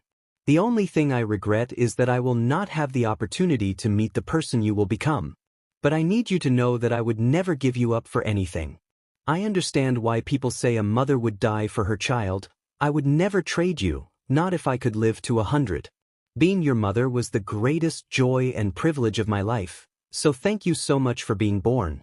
I will miss many important moments in your life, but there are so many memories I can cherish. I was the first thing you saw upon being born. I got to see the absolute love on your Papa's face when he held you for the first time. I was your second word. Your Papa was so proud he got to be the first. You took your first steps as you reached for me. There are more precious moments than I have words, and if you ask Papa, he will have photos. Your Papa took so many photos. Ask him about the confiscation. He'll know what you mean. I do have one request, though, Izuku. Make sure your Papa knows how much you love him. Make sure you know how much he loves you. And tell him I love him so much, almost as much as I love you. Tell him I am so grateful for all those small, perfect moments he gave me. I love you, Izuku. Always have and always will. Your mama, Inko Midoriya. They all look at the small family, feeling glad for them. Let's just say that shit hit the fan on a Thursday. Everything was okay until Yoshito's nephew was grabbed by the neck and thrown into a van. It's dark, and sure enough, someone pulls a loose sack over his head, grabs his hands and twists them behind his back, and then there's a soft click and he can feel metal digging into his wrists. Step on it. They may be dead, but some habits are hard to let go, especially if you were a hero. It was common for them to sweep the area looking for threats, to memorize faces and minor details. And they never saw those fuckers or that cheap van. Sure, Yoshito is the only civilian there, so they are trying their hardest to prove to him that his nephew isn't in any real danger. First, calm down, these guys are amateurs. Nana, what the hell does that mean? Ichigo takes over. They don't have any weapons or guns, Yoshi, and Yoshito interrupts, responding that depending on their quirks, they might not need guns. True enough. But the 6 of them are not about to give up so easily. Any experienced kidnapper wouldn't act in broad light with so many witnesses. Sooner or later, someone will call the police. I don't remember seeing any of them around the school. So clearly don't know enough about the Izuku. He was probably picked up at random. Kid goes to a fancy school, ergo, the family must be loaded. Yoshito's still worried. Quite frankly, the only reason they are not freaking out is that they were professionals before they died and had dealt with similar situations like this one. Banjo huffs. As much that hurts us, we can't do anything but watch and wait. That's the cruel truth. Izuku is so scared right now, crying his eyes out, and there is nothing they can do to help him. Ichigo tried to distract first and ask if Hisashi already knew. Yoshito sighs before answering. He does. Quite frankly, I don't think he hated the police until today. They were mostly inconvenient at best. What changed? Well, his child has been kidnapped and he's stuck with them. Oh, Ida-san is there too. Thank God for small miracles. They don't talk after that, because they know it's only a matter of time until someone finds Izuku. They had a hunch that Midoriya will be there too. And he would have no mercy for those responsible. By the time the van stops, Izuku has cried himself calm. Yoshito keeps them update, telling how Izuku's feeling every now and then, mostly scared and trying to keep his hopes up, thinking about what Ingenium or All Might would do, but also turning that moment in a learning experience. You've got to admit it's admirable. In any other situation I would agree, but now I'm just too worried to care. Yoshito is biting his lips, muttering about the things his nephew is thinking, how long it will be until someone finds him or how he doesn't know where he is. The boy wishes he had a quirk that could help him in any way. Izuku pauses. Yoshito mutters even faster. He remembered that one of the kidnappers has a warp quirk. And Hisashi always said that it is all right to use his quirk in self-defense. So Izuku must be thinking about using his quirk? Good, that's good. But he doesn't really know the limits of his own power. They can feel him latching onto the warp quirk with all his might and tugs it away. They felt that. They truly felt that. And as the man lets out a strangled cry, the grip on Izuku loosens, which makes the boy stumbles and falls with enough force that it hurts. Meanwhile, the new quirk settled comfortably under the boy's skin, but he doesn't know how it works, he doesn't know how to activate it, he doesn't even know where he is. Yoshi, what he's thinking? He wants his father her dash. He coughs. And for some reason keep coughing like there's something in his throat. They ask what's wrong but he can't answer, he just doubles over like he's choking on something. But then they hear a loud noise and suddenly Hisashi was there, coughing and spluttering, onto a concrete floor. The Shigarakis take a deep breath. Hisashi hears a low miming as he draws himself up and finally sees those familiar garish red shoes. Oh, he's going to enjoy this. I just hope he doesn't do it near Izuku. Yeah, the little guy is scared enough. Hisashi carefully removes the bag from Izuku's head. His face is pale, his breathing fast, but it's alright because he's alive. Because Izuku is right here, and Hisashi can protect him. Hisashi presses a quick kiss to his son's forehead, wincing at the fever he seems to be running. Then he slips off his suit jacket and uses it to cushion Izuku's head. Don't worry, Izuku. I am here. Midoriya-san, plagiarism is a serious crime. Nana, what the heck? What? It's just to break the ice. I rather watch my brother break those guys, thank you. They are quite concerned after that. Hisashi always hated hospitals, mostly because Yoshido spent so much time in them. They were so frequent that the Shigarakis was known by most of the staff. Both Hisashi and Yoshido knew the visiting hours and overall the schedules of the place. Hell, Yoshido always knew what kind of food they would serve just because of the day of the week. They had nicknames. Right now, Hisashi is sitting in a chair, worried about Izuku. The boy shouldn't be lying unconscious in a hospital bed, he should be asking his father about quirks or seeing some video about superheroes. A knock on the door brings Hisashi out of his musings, and he looks up as Kurojiri enters. Sir. How is he? No serious injuries, he just won't wake up. They think his body went into some sort of quirk-related shock. Well, that was the first time he had to abruptly take someone else's quirk, it's bound to have some whiplash. Kurojiri nods in understanding. Hisashi supposes that the two of them probably understand better than most just how painful it can be to overreach with your quirk, although, it's not your fault, sir. I may not know the details, but I am sure there was nothing you could have done to prevent this.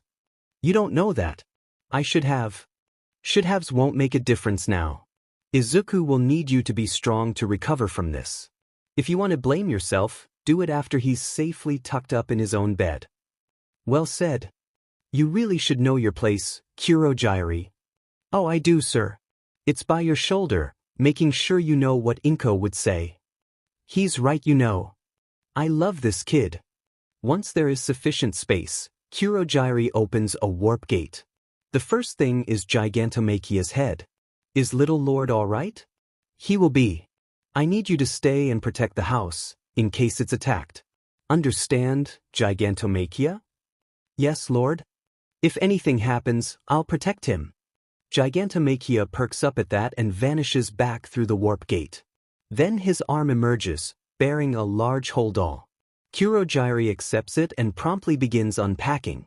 I thought Izuku might appreciate waking up to familiar surroundings. Oh, that's so kind of him. It's always nice to see so many people taking care of the Midoriyas. But it's also funny to see the hospital room slowly became a shrine to All Might. Nana always had a good laugh in moments like these. And it's nice to laugh because they can ignore the situation for a little while. Izuku woke up at some point. But when he sat up, the boy realizes he wasn't home, nor wearing his clothes. Well, he burst out into tears. Oh, poor thing. Hisashi jolts awake, jumping to his feet and banging his knee on the bed frame. He looks around, and as soon as he sees Izuku reaching for him, he sits down on the bed. Izuku needs no further invitation and latches on with all his might.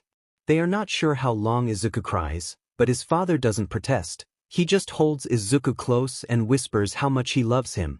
The tears have finally dried by the time a doctor stops by and makes sure Izuku is feeling better. Once she's left, Hisashi makes sure Izuku is comfortably propped up against the pillows and sits down as close as he can, tightly grasping Izuku's hand. The seven of them are glad because no one would try to hurt Izuku with his father there. They sit in silence for a few minutes, until one of the nurses brings them both breakfast. Izuku manages a smile at the sight of the stack of pancakes, and Hisashi grasps at his coffee like a dying man. And as a late vigilante who always worked at the dead of night, Ichigo understands the struggle. Papa? Yes, Izuku? Izuku glances around. He leans close to Hisashi and whispers, I did something bad. No, you didn't. It was self-defense.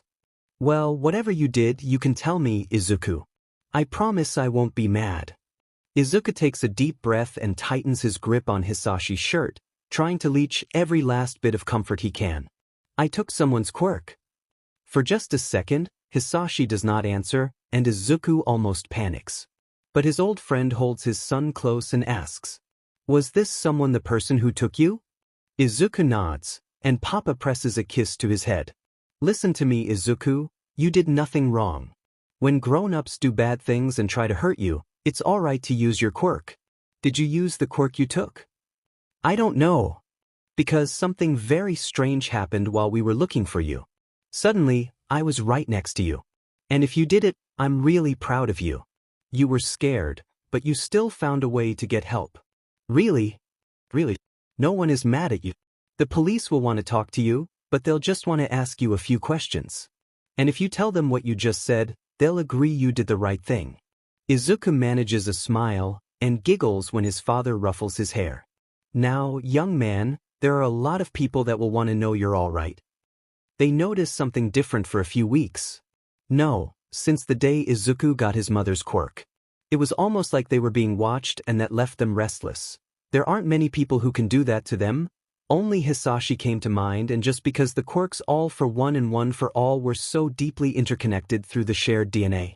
Ichigo mentions that to the others, and sure enough, they had noticed that sensation of being watched as well. The only problem? There's not a lot they can do, either face the problem head-on or ignore it. Since both Izuku and Hisashi are asleep right now, they are in the void killing some time. Yoshido stops and looks around. Banjo was about to ask what is wrong, but hello. Yoshido stands up, running to the source. They know that voice and follow Shigaraki. First suddenly stops running and turns left. And there she is. The same green hair and eyes, a pink sweater, and white slippers.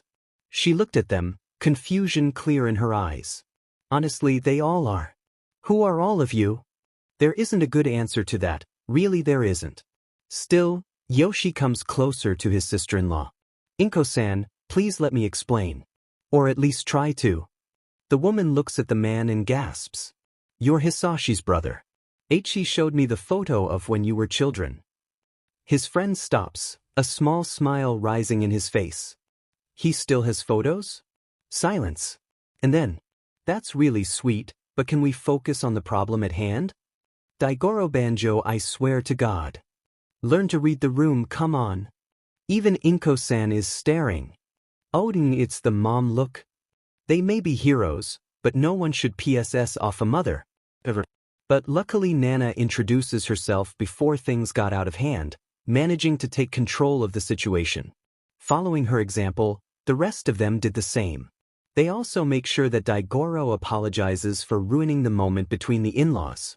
Of course, Inko-san said that wasn't necessary, that she really wanted is to understand what is happening.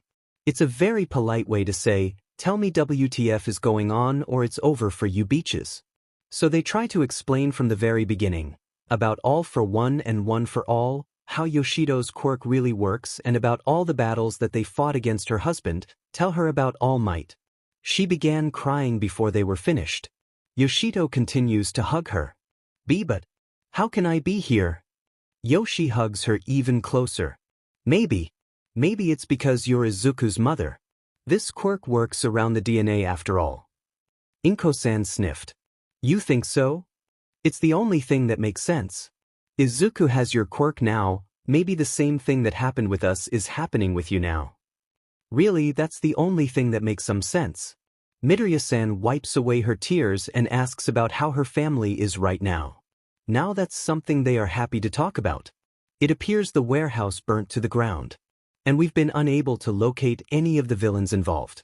Are you sure you didn't see anything, Mr. Midoriya? Nana.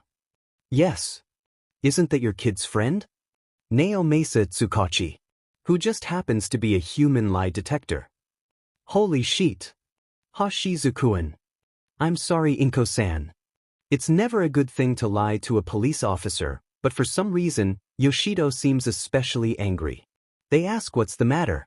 My brother is barely resisting the urge to whistle innocently. Goddamn man, this is not the time. I have to agree with him, dear. I'm afraid when I saw Izuku was unconscious, I panicked. I picked him up and ran to get help, and had just exited the warehouse when it burst into flames. In hindsight, it was rather odd I didn't encounter anyone. For crying out loud, that's so cliché. A warehouse bursting into flames is cliché for you? Midoriya-san, villains do that very frequently to eliminate evidence. Point taken. But, well, once the doctor decides he's up to it, we'll need to conduct an interview with Izuku. Of course. If you'll excuse me. We hope Izuku feels better soon. When he lets himself back into the hospital room, with a cup of that sludge the administrators seem to believe is coffee, Izuku is sitting propped up in bed, reading through quirk analysis, Volume 1, chewing on the end of a pen. Hey there. How are you feeling? Tired? Bored? Yoshito sighs. Mood. Yoshito why? Because it's funny to see you guys struggle. Then he perks up, and Hisashi frowns because he knows perfectly well what is going through his head. No Quirk experiments before you've been released, young man. But Pop, I want to see how it works. However it works, it landed you in hospital. Young boy, your father is right. Izuku pouts, but his father remains unmoved. It won't work, right? He faced down heroes. What's a 6-year-old in comparison? If you insist, I can always take it off you and see how it works myself. Huh. Inko laugh. Oh, Hisashi never had the power to deny something to Izuku. That's why we had so many All Might toys. That makes a lot of sense now. Izuku opens his mouth to protest but spots the warning in Hisashi's eyes. With a groan, he collapses back onto the pillows. Besides, Kurogiri promised he'd come to visit soon. With biscuits.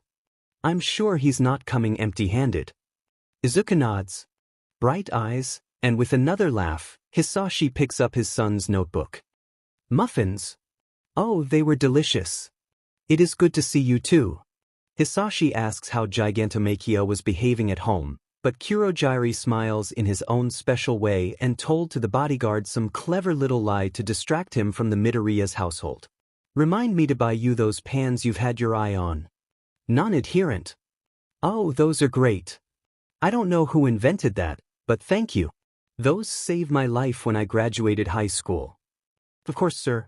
He would like to see Izuku as soon as possible. Can he, Papa? Please. Well, the doctor does think you're up to receiving visitors. But you do not leave that bed. And the minute you're tired, tell me. Yes, Papa. A small black mist portal emerges from thin air, and surprisingly enough, instead of Gigantomachia, the first thing through is 2 small, familiar figures, both with green hair. Oh, are those his friends? Yes, Inko-san. They are wonderful. Izuku. Are you all right? Midoriya-san's smile is so bright that it's almost blinding. Little lord. Hisashi hurriedly commands him, telling that hugs are out of the question, and the giant nods morosely and takes up a spot at the foot of the bed, like an oversized guard dog. Yukiyama-san and Ida-san step out the gate. The woman hurries over to kiss Izuku on the forehead and give him a hug, then offers up a box of tissues to Gigantomachia. It's strangely uncomfortable to see her dyed green hair, even if they know that it'll help the story of her being related to Inko-san. The woman in question doesn't seem to be bothered, only asking more stories of her son with his friends to the other holders. And then this new hero showed up. His name is... It's Edge Shot, and he can make himself really thin. Can't wait for Izuku to write about him. Oh yeah, he's the one that looks like a ninja, right? I saw him on the news last week. Hell, yes. That drawing is going to be awesome. Oh, there are drawings? Yes, so many. Izuku opens his mouth to answer but is interrupted by a knock at the door. It's the nurse who came to tell them that Naomasa Tsukachi is there to ask Izuku a few questions. Yukiyama took her leave, just like the Idas. Izuku feels kind of sad to say goodbye to Shoto and Tenya, even though they'll see each other tomorrow. The policeman makes a rather weird face when Kurogiri opens a warp gate and they all vanish through it, and Makia settles down at the foot of the bed and curls up like a big dog. The policeman is still making a strange face as he sits down. Izuku feels a little unsure, but he pulls his All Might plush close and decides he can just pretend he's a hero giving his report to the police. And he can see his father just over the policeman's shoulder, so he doesn't have to be scared. All right, Izuku. My name is Naomasa Tsukachi, and I need to ask you a few questions. Is that all right? Do I need a lawyer? Yoshito barks out laughing while Inko gasps. Izuku. That's not something you ask. The policeman makes another strange face and Hisashi snickers behind his back. Izuku isn't sure what's so funny, but he smiles. No, you don't need a lawyer. You're not in any trouble. I just need to ask you a few questions about the people that took you. Oh, okay. Ichigo laughs even louder than Yashirdo now. Do you know how many people there were? At least 3. That many? You must have been really scared. But when I grow up, I'm gonna be a hero. So it was good practice. A future hero?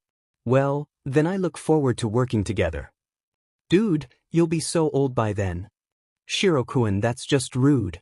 Still true, Inko-san. Izuku beams, oblivious to the quarrel behind him. Do you know what the people that took you looked like? No. They put something on my head. Why don't you ask the villain you caught? I'm pretty sure your old man exterminated them. He did what? As quickly as they could, the 6 of them decided who will tell her. And by deciding, she means they all just pointed at Yoshito. Really?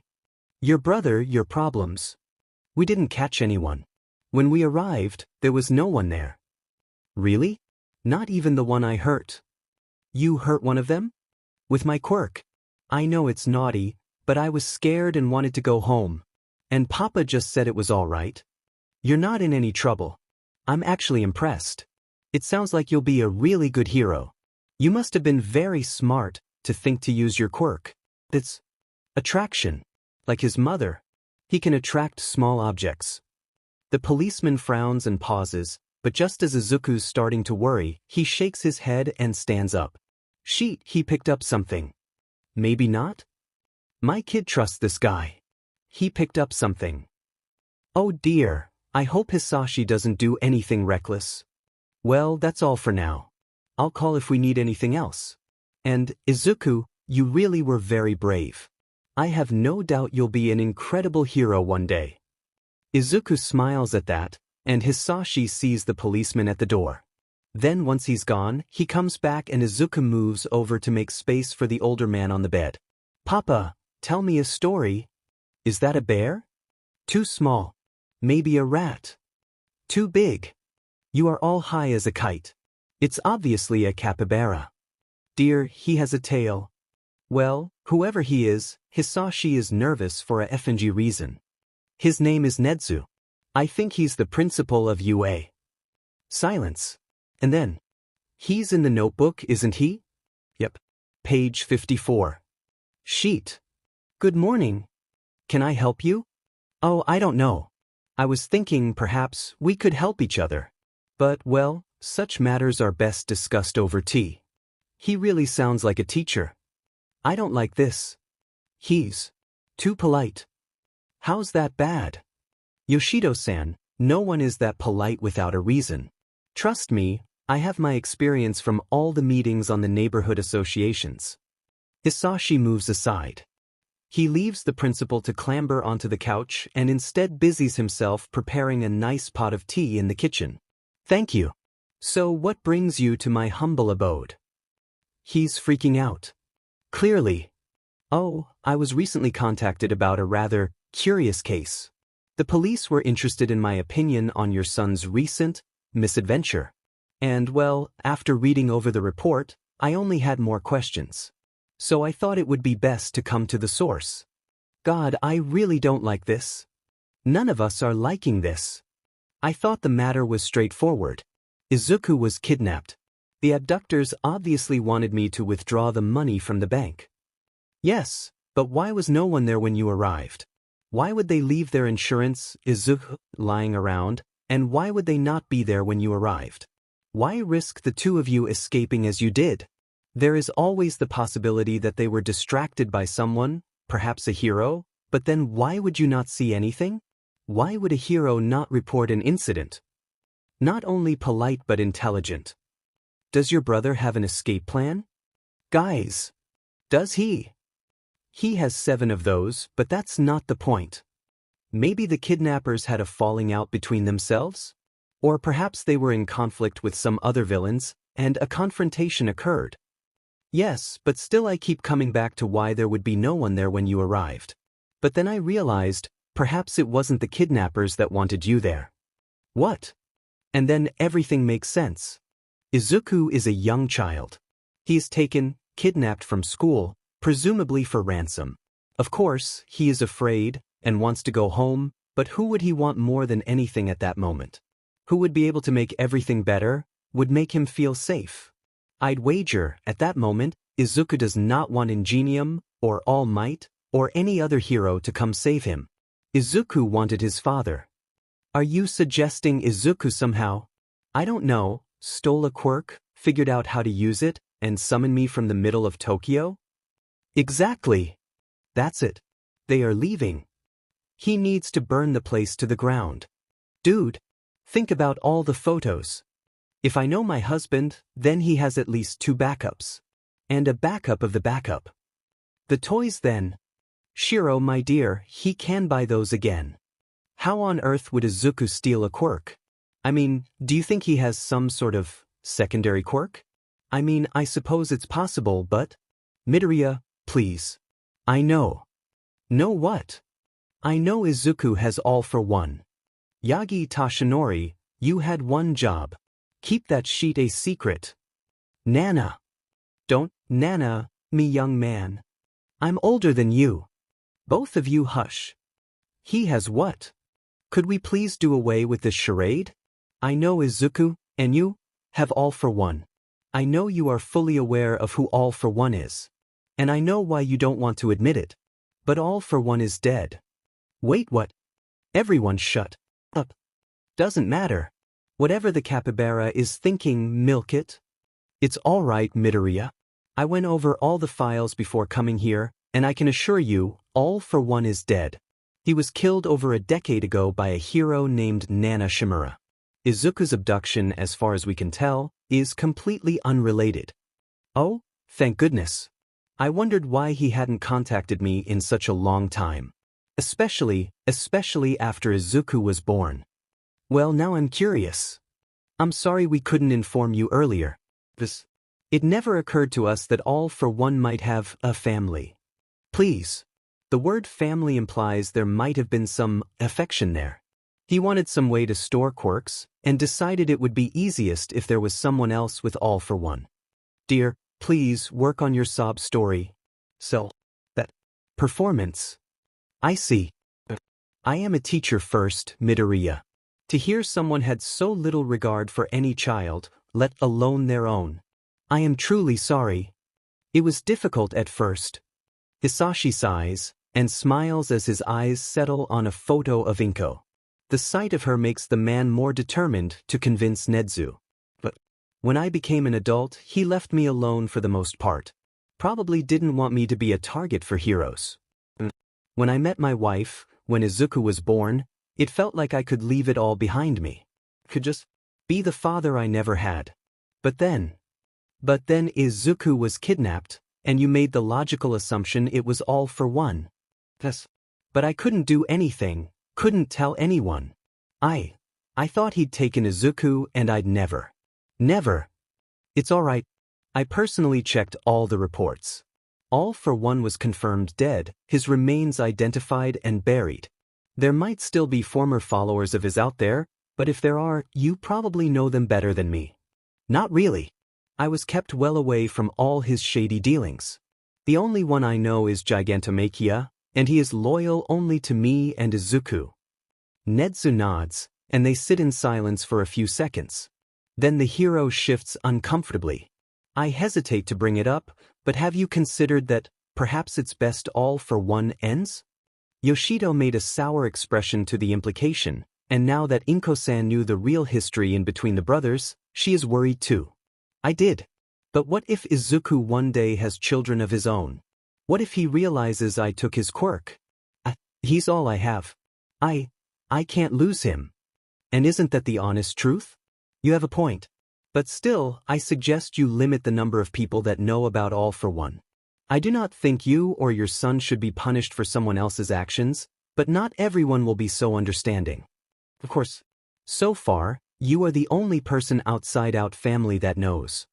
There's also Officer Tsukachi. He was concerned about your lies and contacted me. I explained my suspicions to him, and he agreed that you deserve a chance.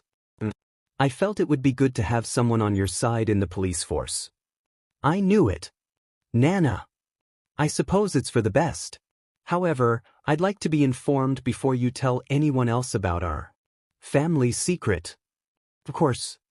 Perhaps, in a few years, Izuku might like to visit UA. I have to admit, I looked over what information I could, And he sounds like a charming boy. That brought a smile to the boy's parents' face. He'd like that. Well, actually, he and his friends want to be heroes when they are older. Oh, wouldn't that be something? All for one's grandson, a student at UA. Nedzu laughs. And laughs. And laughs. Finally he wheezes. I'm just glad it's the grandson. It would be like the plot of some bad movie if it was the son. Both Yoshito and Ichigo groan. Oh my god, it's The Empire Strikes Back. What the hell is that? It is a masterpiece of a movie, and I'm sorry you guys don't know that. They exchange smiles and, strangely enough, the heroes can tell Hisashi feels better, lighter, because perhaps this is for the best. Perhaps Izuku will be able to be honest with his friends and tell them the truth about his quirk. Perhaps Izuku will be able to go to a school where he can train his quirk without worrying about coming up with a cover story. Perhaps Izuku will have teachers he can trust. Perhaps Izuku can even become a hero. Then a warp gate opens, and Hisashi just has time to brace himself. Omi Goshit's Principal Nedzu. So he really is the principal. Izuku has been released from the hospital for a few days now, and Hisashi suggested one last sleepover before he goes back to school. Both Izuku and Shoto had loved the idea, but it appears to her that Tenya almost didn't come. Between dinner and settling down to read comics, the other boys seem to pick up on it. So, for the first time ever, Izuku does not suggest they sneak out for quirk testing, and according to the others, that's something Izuku always suggested. Most of the time Mini Armor Kid stops him, but your kid always tries to anyway. Finally, Hisashi comes to tuck them all in. Tenya curls up with his Ingenium plush, and watches miserably as the man pauses at the door. But then her husband shakes his head and leaves, and Tenya settles down to sleep. They lie in silence for probably an hour. Although he can't sleep, Tenya at some point figures Izuku and Shoto have drifted off. But then he hears Izuku shift. You guys asleep? No. Tenya? I'm awake. For a minute, they all lie there quietly. Tenya isn't sure why he feels so scared, but just as he feels like he's about to scream, Izuku speaks again. What do you guys think my quirk is? Oh. Guys, do you think? Maybe. He trusts them, Inko-san. Sorry, but sometimes that's not enough. We can only hope. You can attract small objects, right? I always thought it was intelligence-based, like Principal Nedzu. Izuku doesn't immediately answer. When he does, his voice is even quieter, and she knows her son is scared. I don't think I have an intelligence quirk. Attraction is my mum's quirk. He's going to yes. They hold their breath and somehow, all the 7 of them are giving her their support. Her brother-in-law is holding her hand. Ichigo-san is by her side and Nana-chan is hugging her. They lie in silence for a few minutes. You got your quirk from your mum. So? Well, in a way he did. It doesn't work like that, candy cane. Izuku laughs, but it's a small, wet sound, and how it hurts to see her boy crying. It hurts, even more, to not be able to comfort him. Attraction is my mum's quirk. Literally. When she got sick, she gave it to my papa, and then he gave it to me.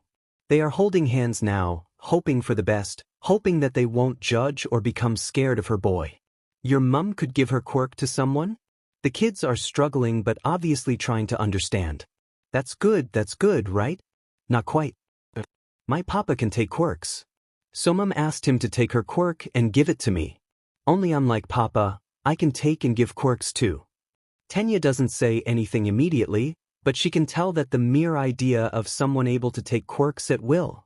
It's scary for anyone, especially for a little boy, so Tenya clutches tightly at his plush. Your mum gave you her quirk?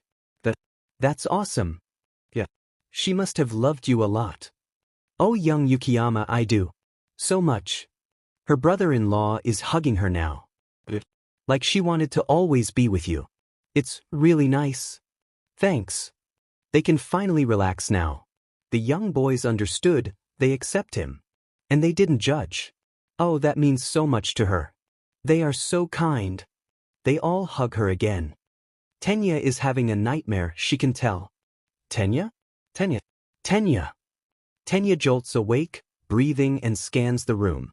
Shoto is still asleep on his futon, but if he squints, he can just make out Izuku leaning over the foot of his bed, staring at him. The sight calms Tenya, and he tries to get his breathing under control. You alright? Suddenly Tenya is crying. And Inko can only imagine why. Her son had been taken from under his nose. How helpless did he really feel then? Hey, come on, let's get a cookie. What? No. You kids should be asleep. And you guys already brushed your teeth. Everything tastes bad after that. I'm pretty sure that's orange juice, but alright. Oh god no, drinking orange juice after brushing your teeth is like torture. You have clearly never been tortured. Ichigo-san, if you want you can talk to me, you know that, right? Thank you Midoriya-san. Inko. All of you, please call me Inko. Halfway to the kitchen, they decide they don't really want anything to eat.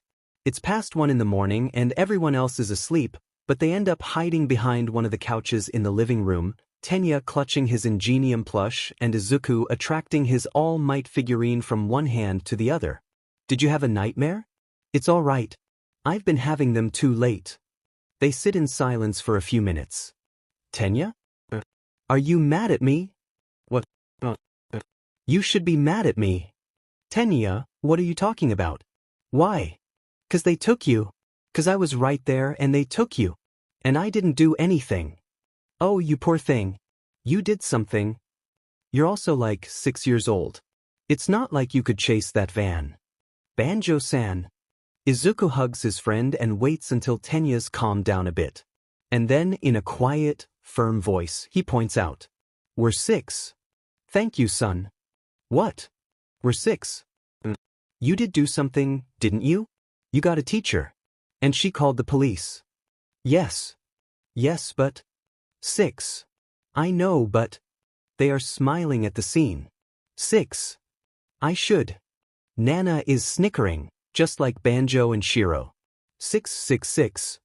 And they are all laughing now because it's so cute. Tenya snickers and he pauses, surprised. He glances over at his friend, and Izuku just grins at him. I want you to take my quirk. They did not see that coming. What? Not now. If someone is going to kidnap you or hurt you, I want you to take my quirk. 'Cause then you can get away. That's sweet, but your quirk involves pipes coming out of your calves. That got to hurt. There's a reason Nichan avoids some mutants' quirks. Oh. Yeah, anything that drastically changes his body structure. Extra limbs or such. Izuku stares at him, wide-eyed. Then he sniffs and laughs, and Inko is relieved to recognize the wide grin that means this is just another instance of happy tears. Oh, but you're the bestest friend ever. No, you are. No, you are. No, Shoto is the bestest friend ever and you two need to get back to bed. Busted. She giggles. Her husband still had the same sense of humor.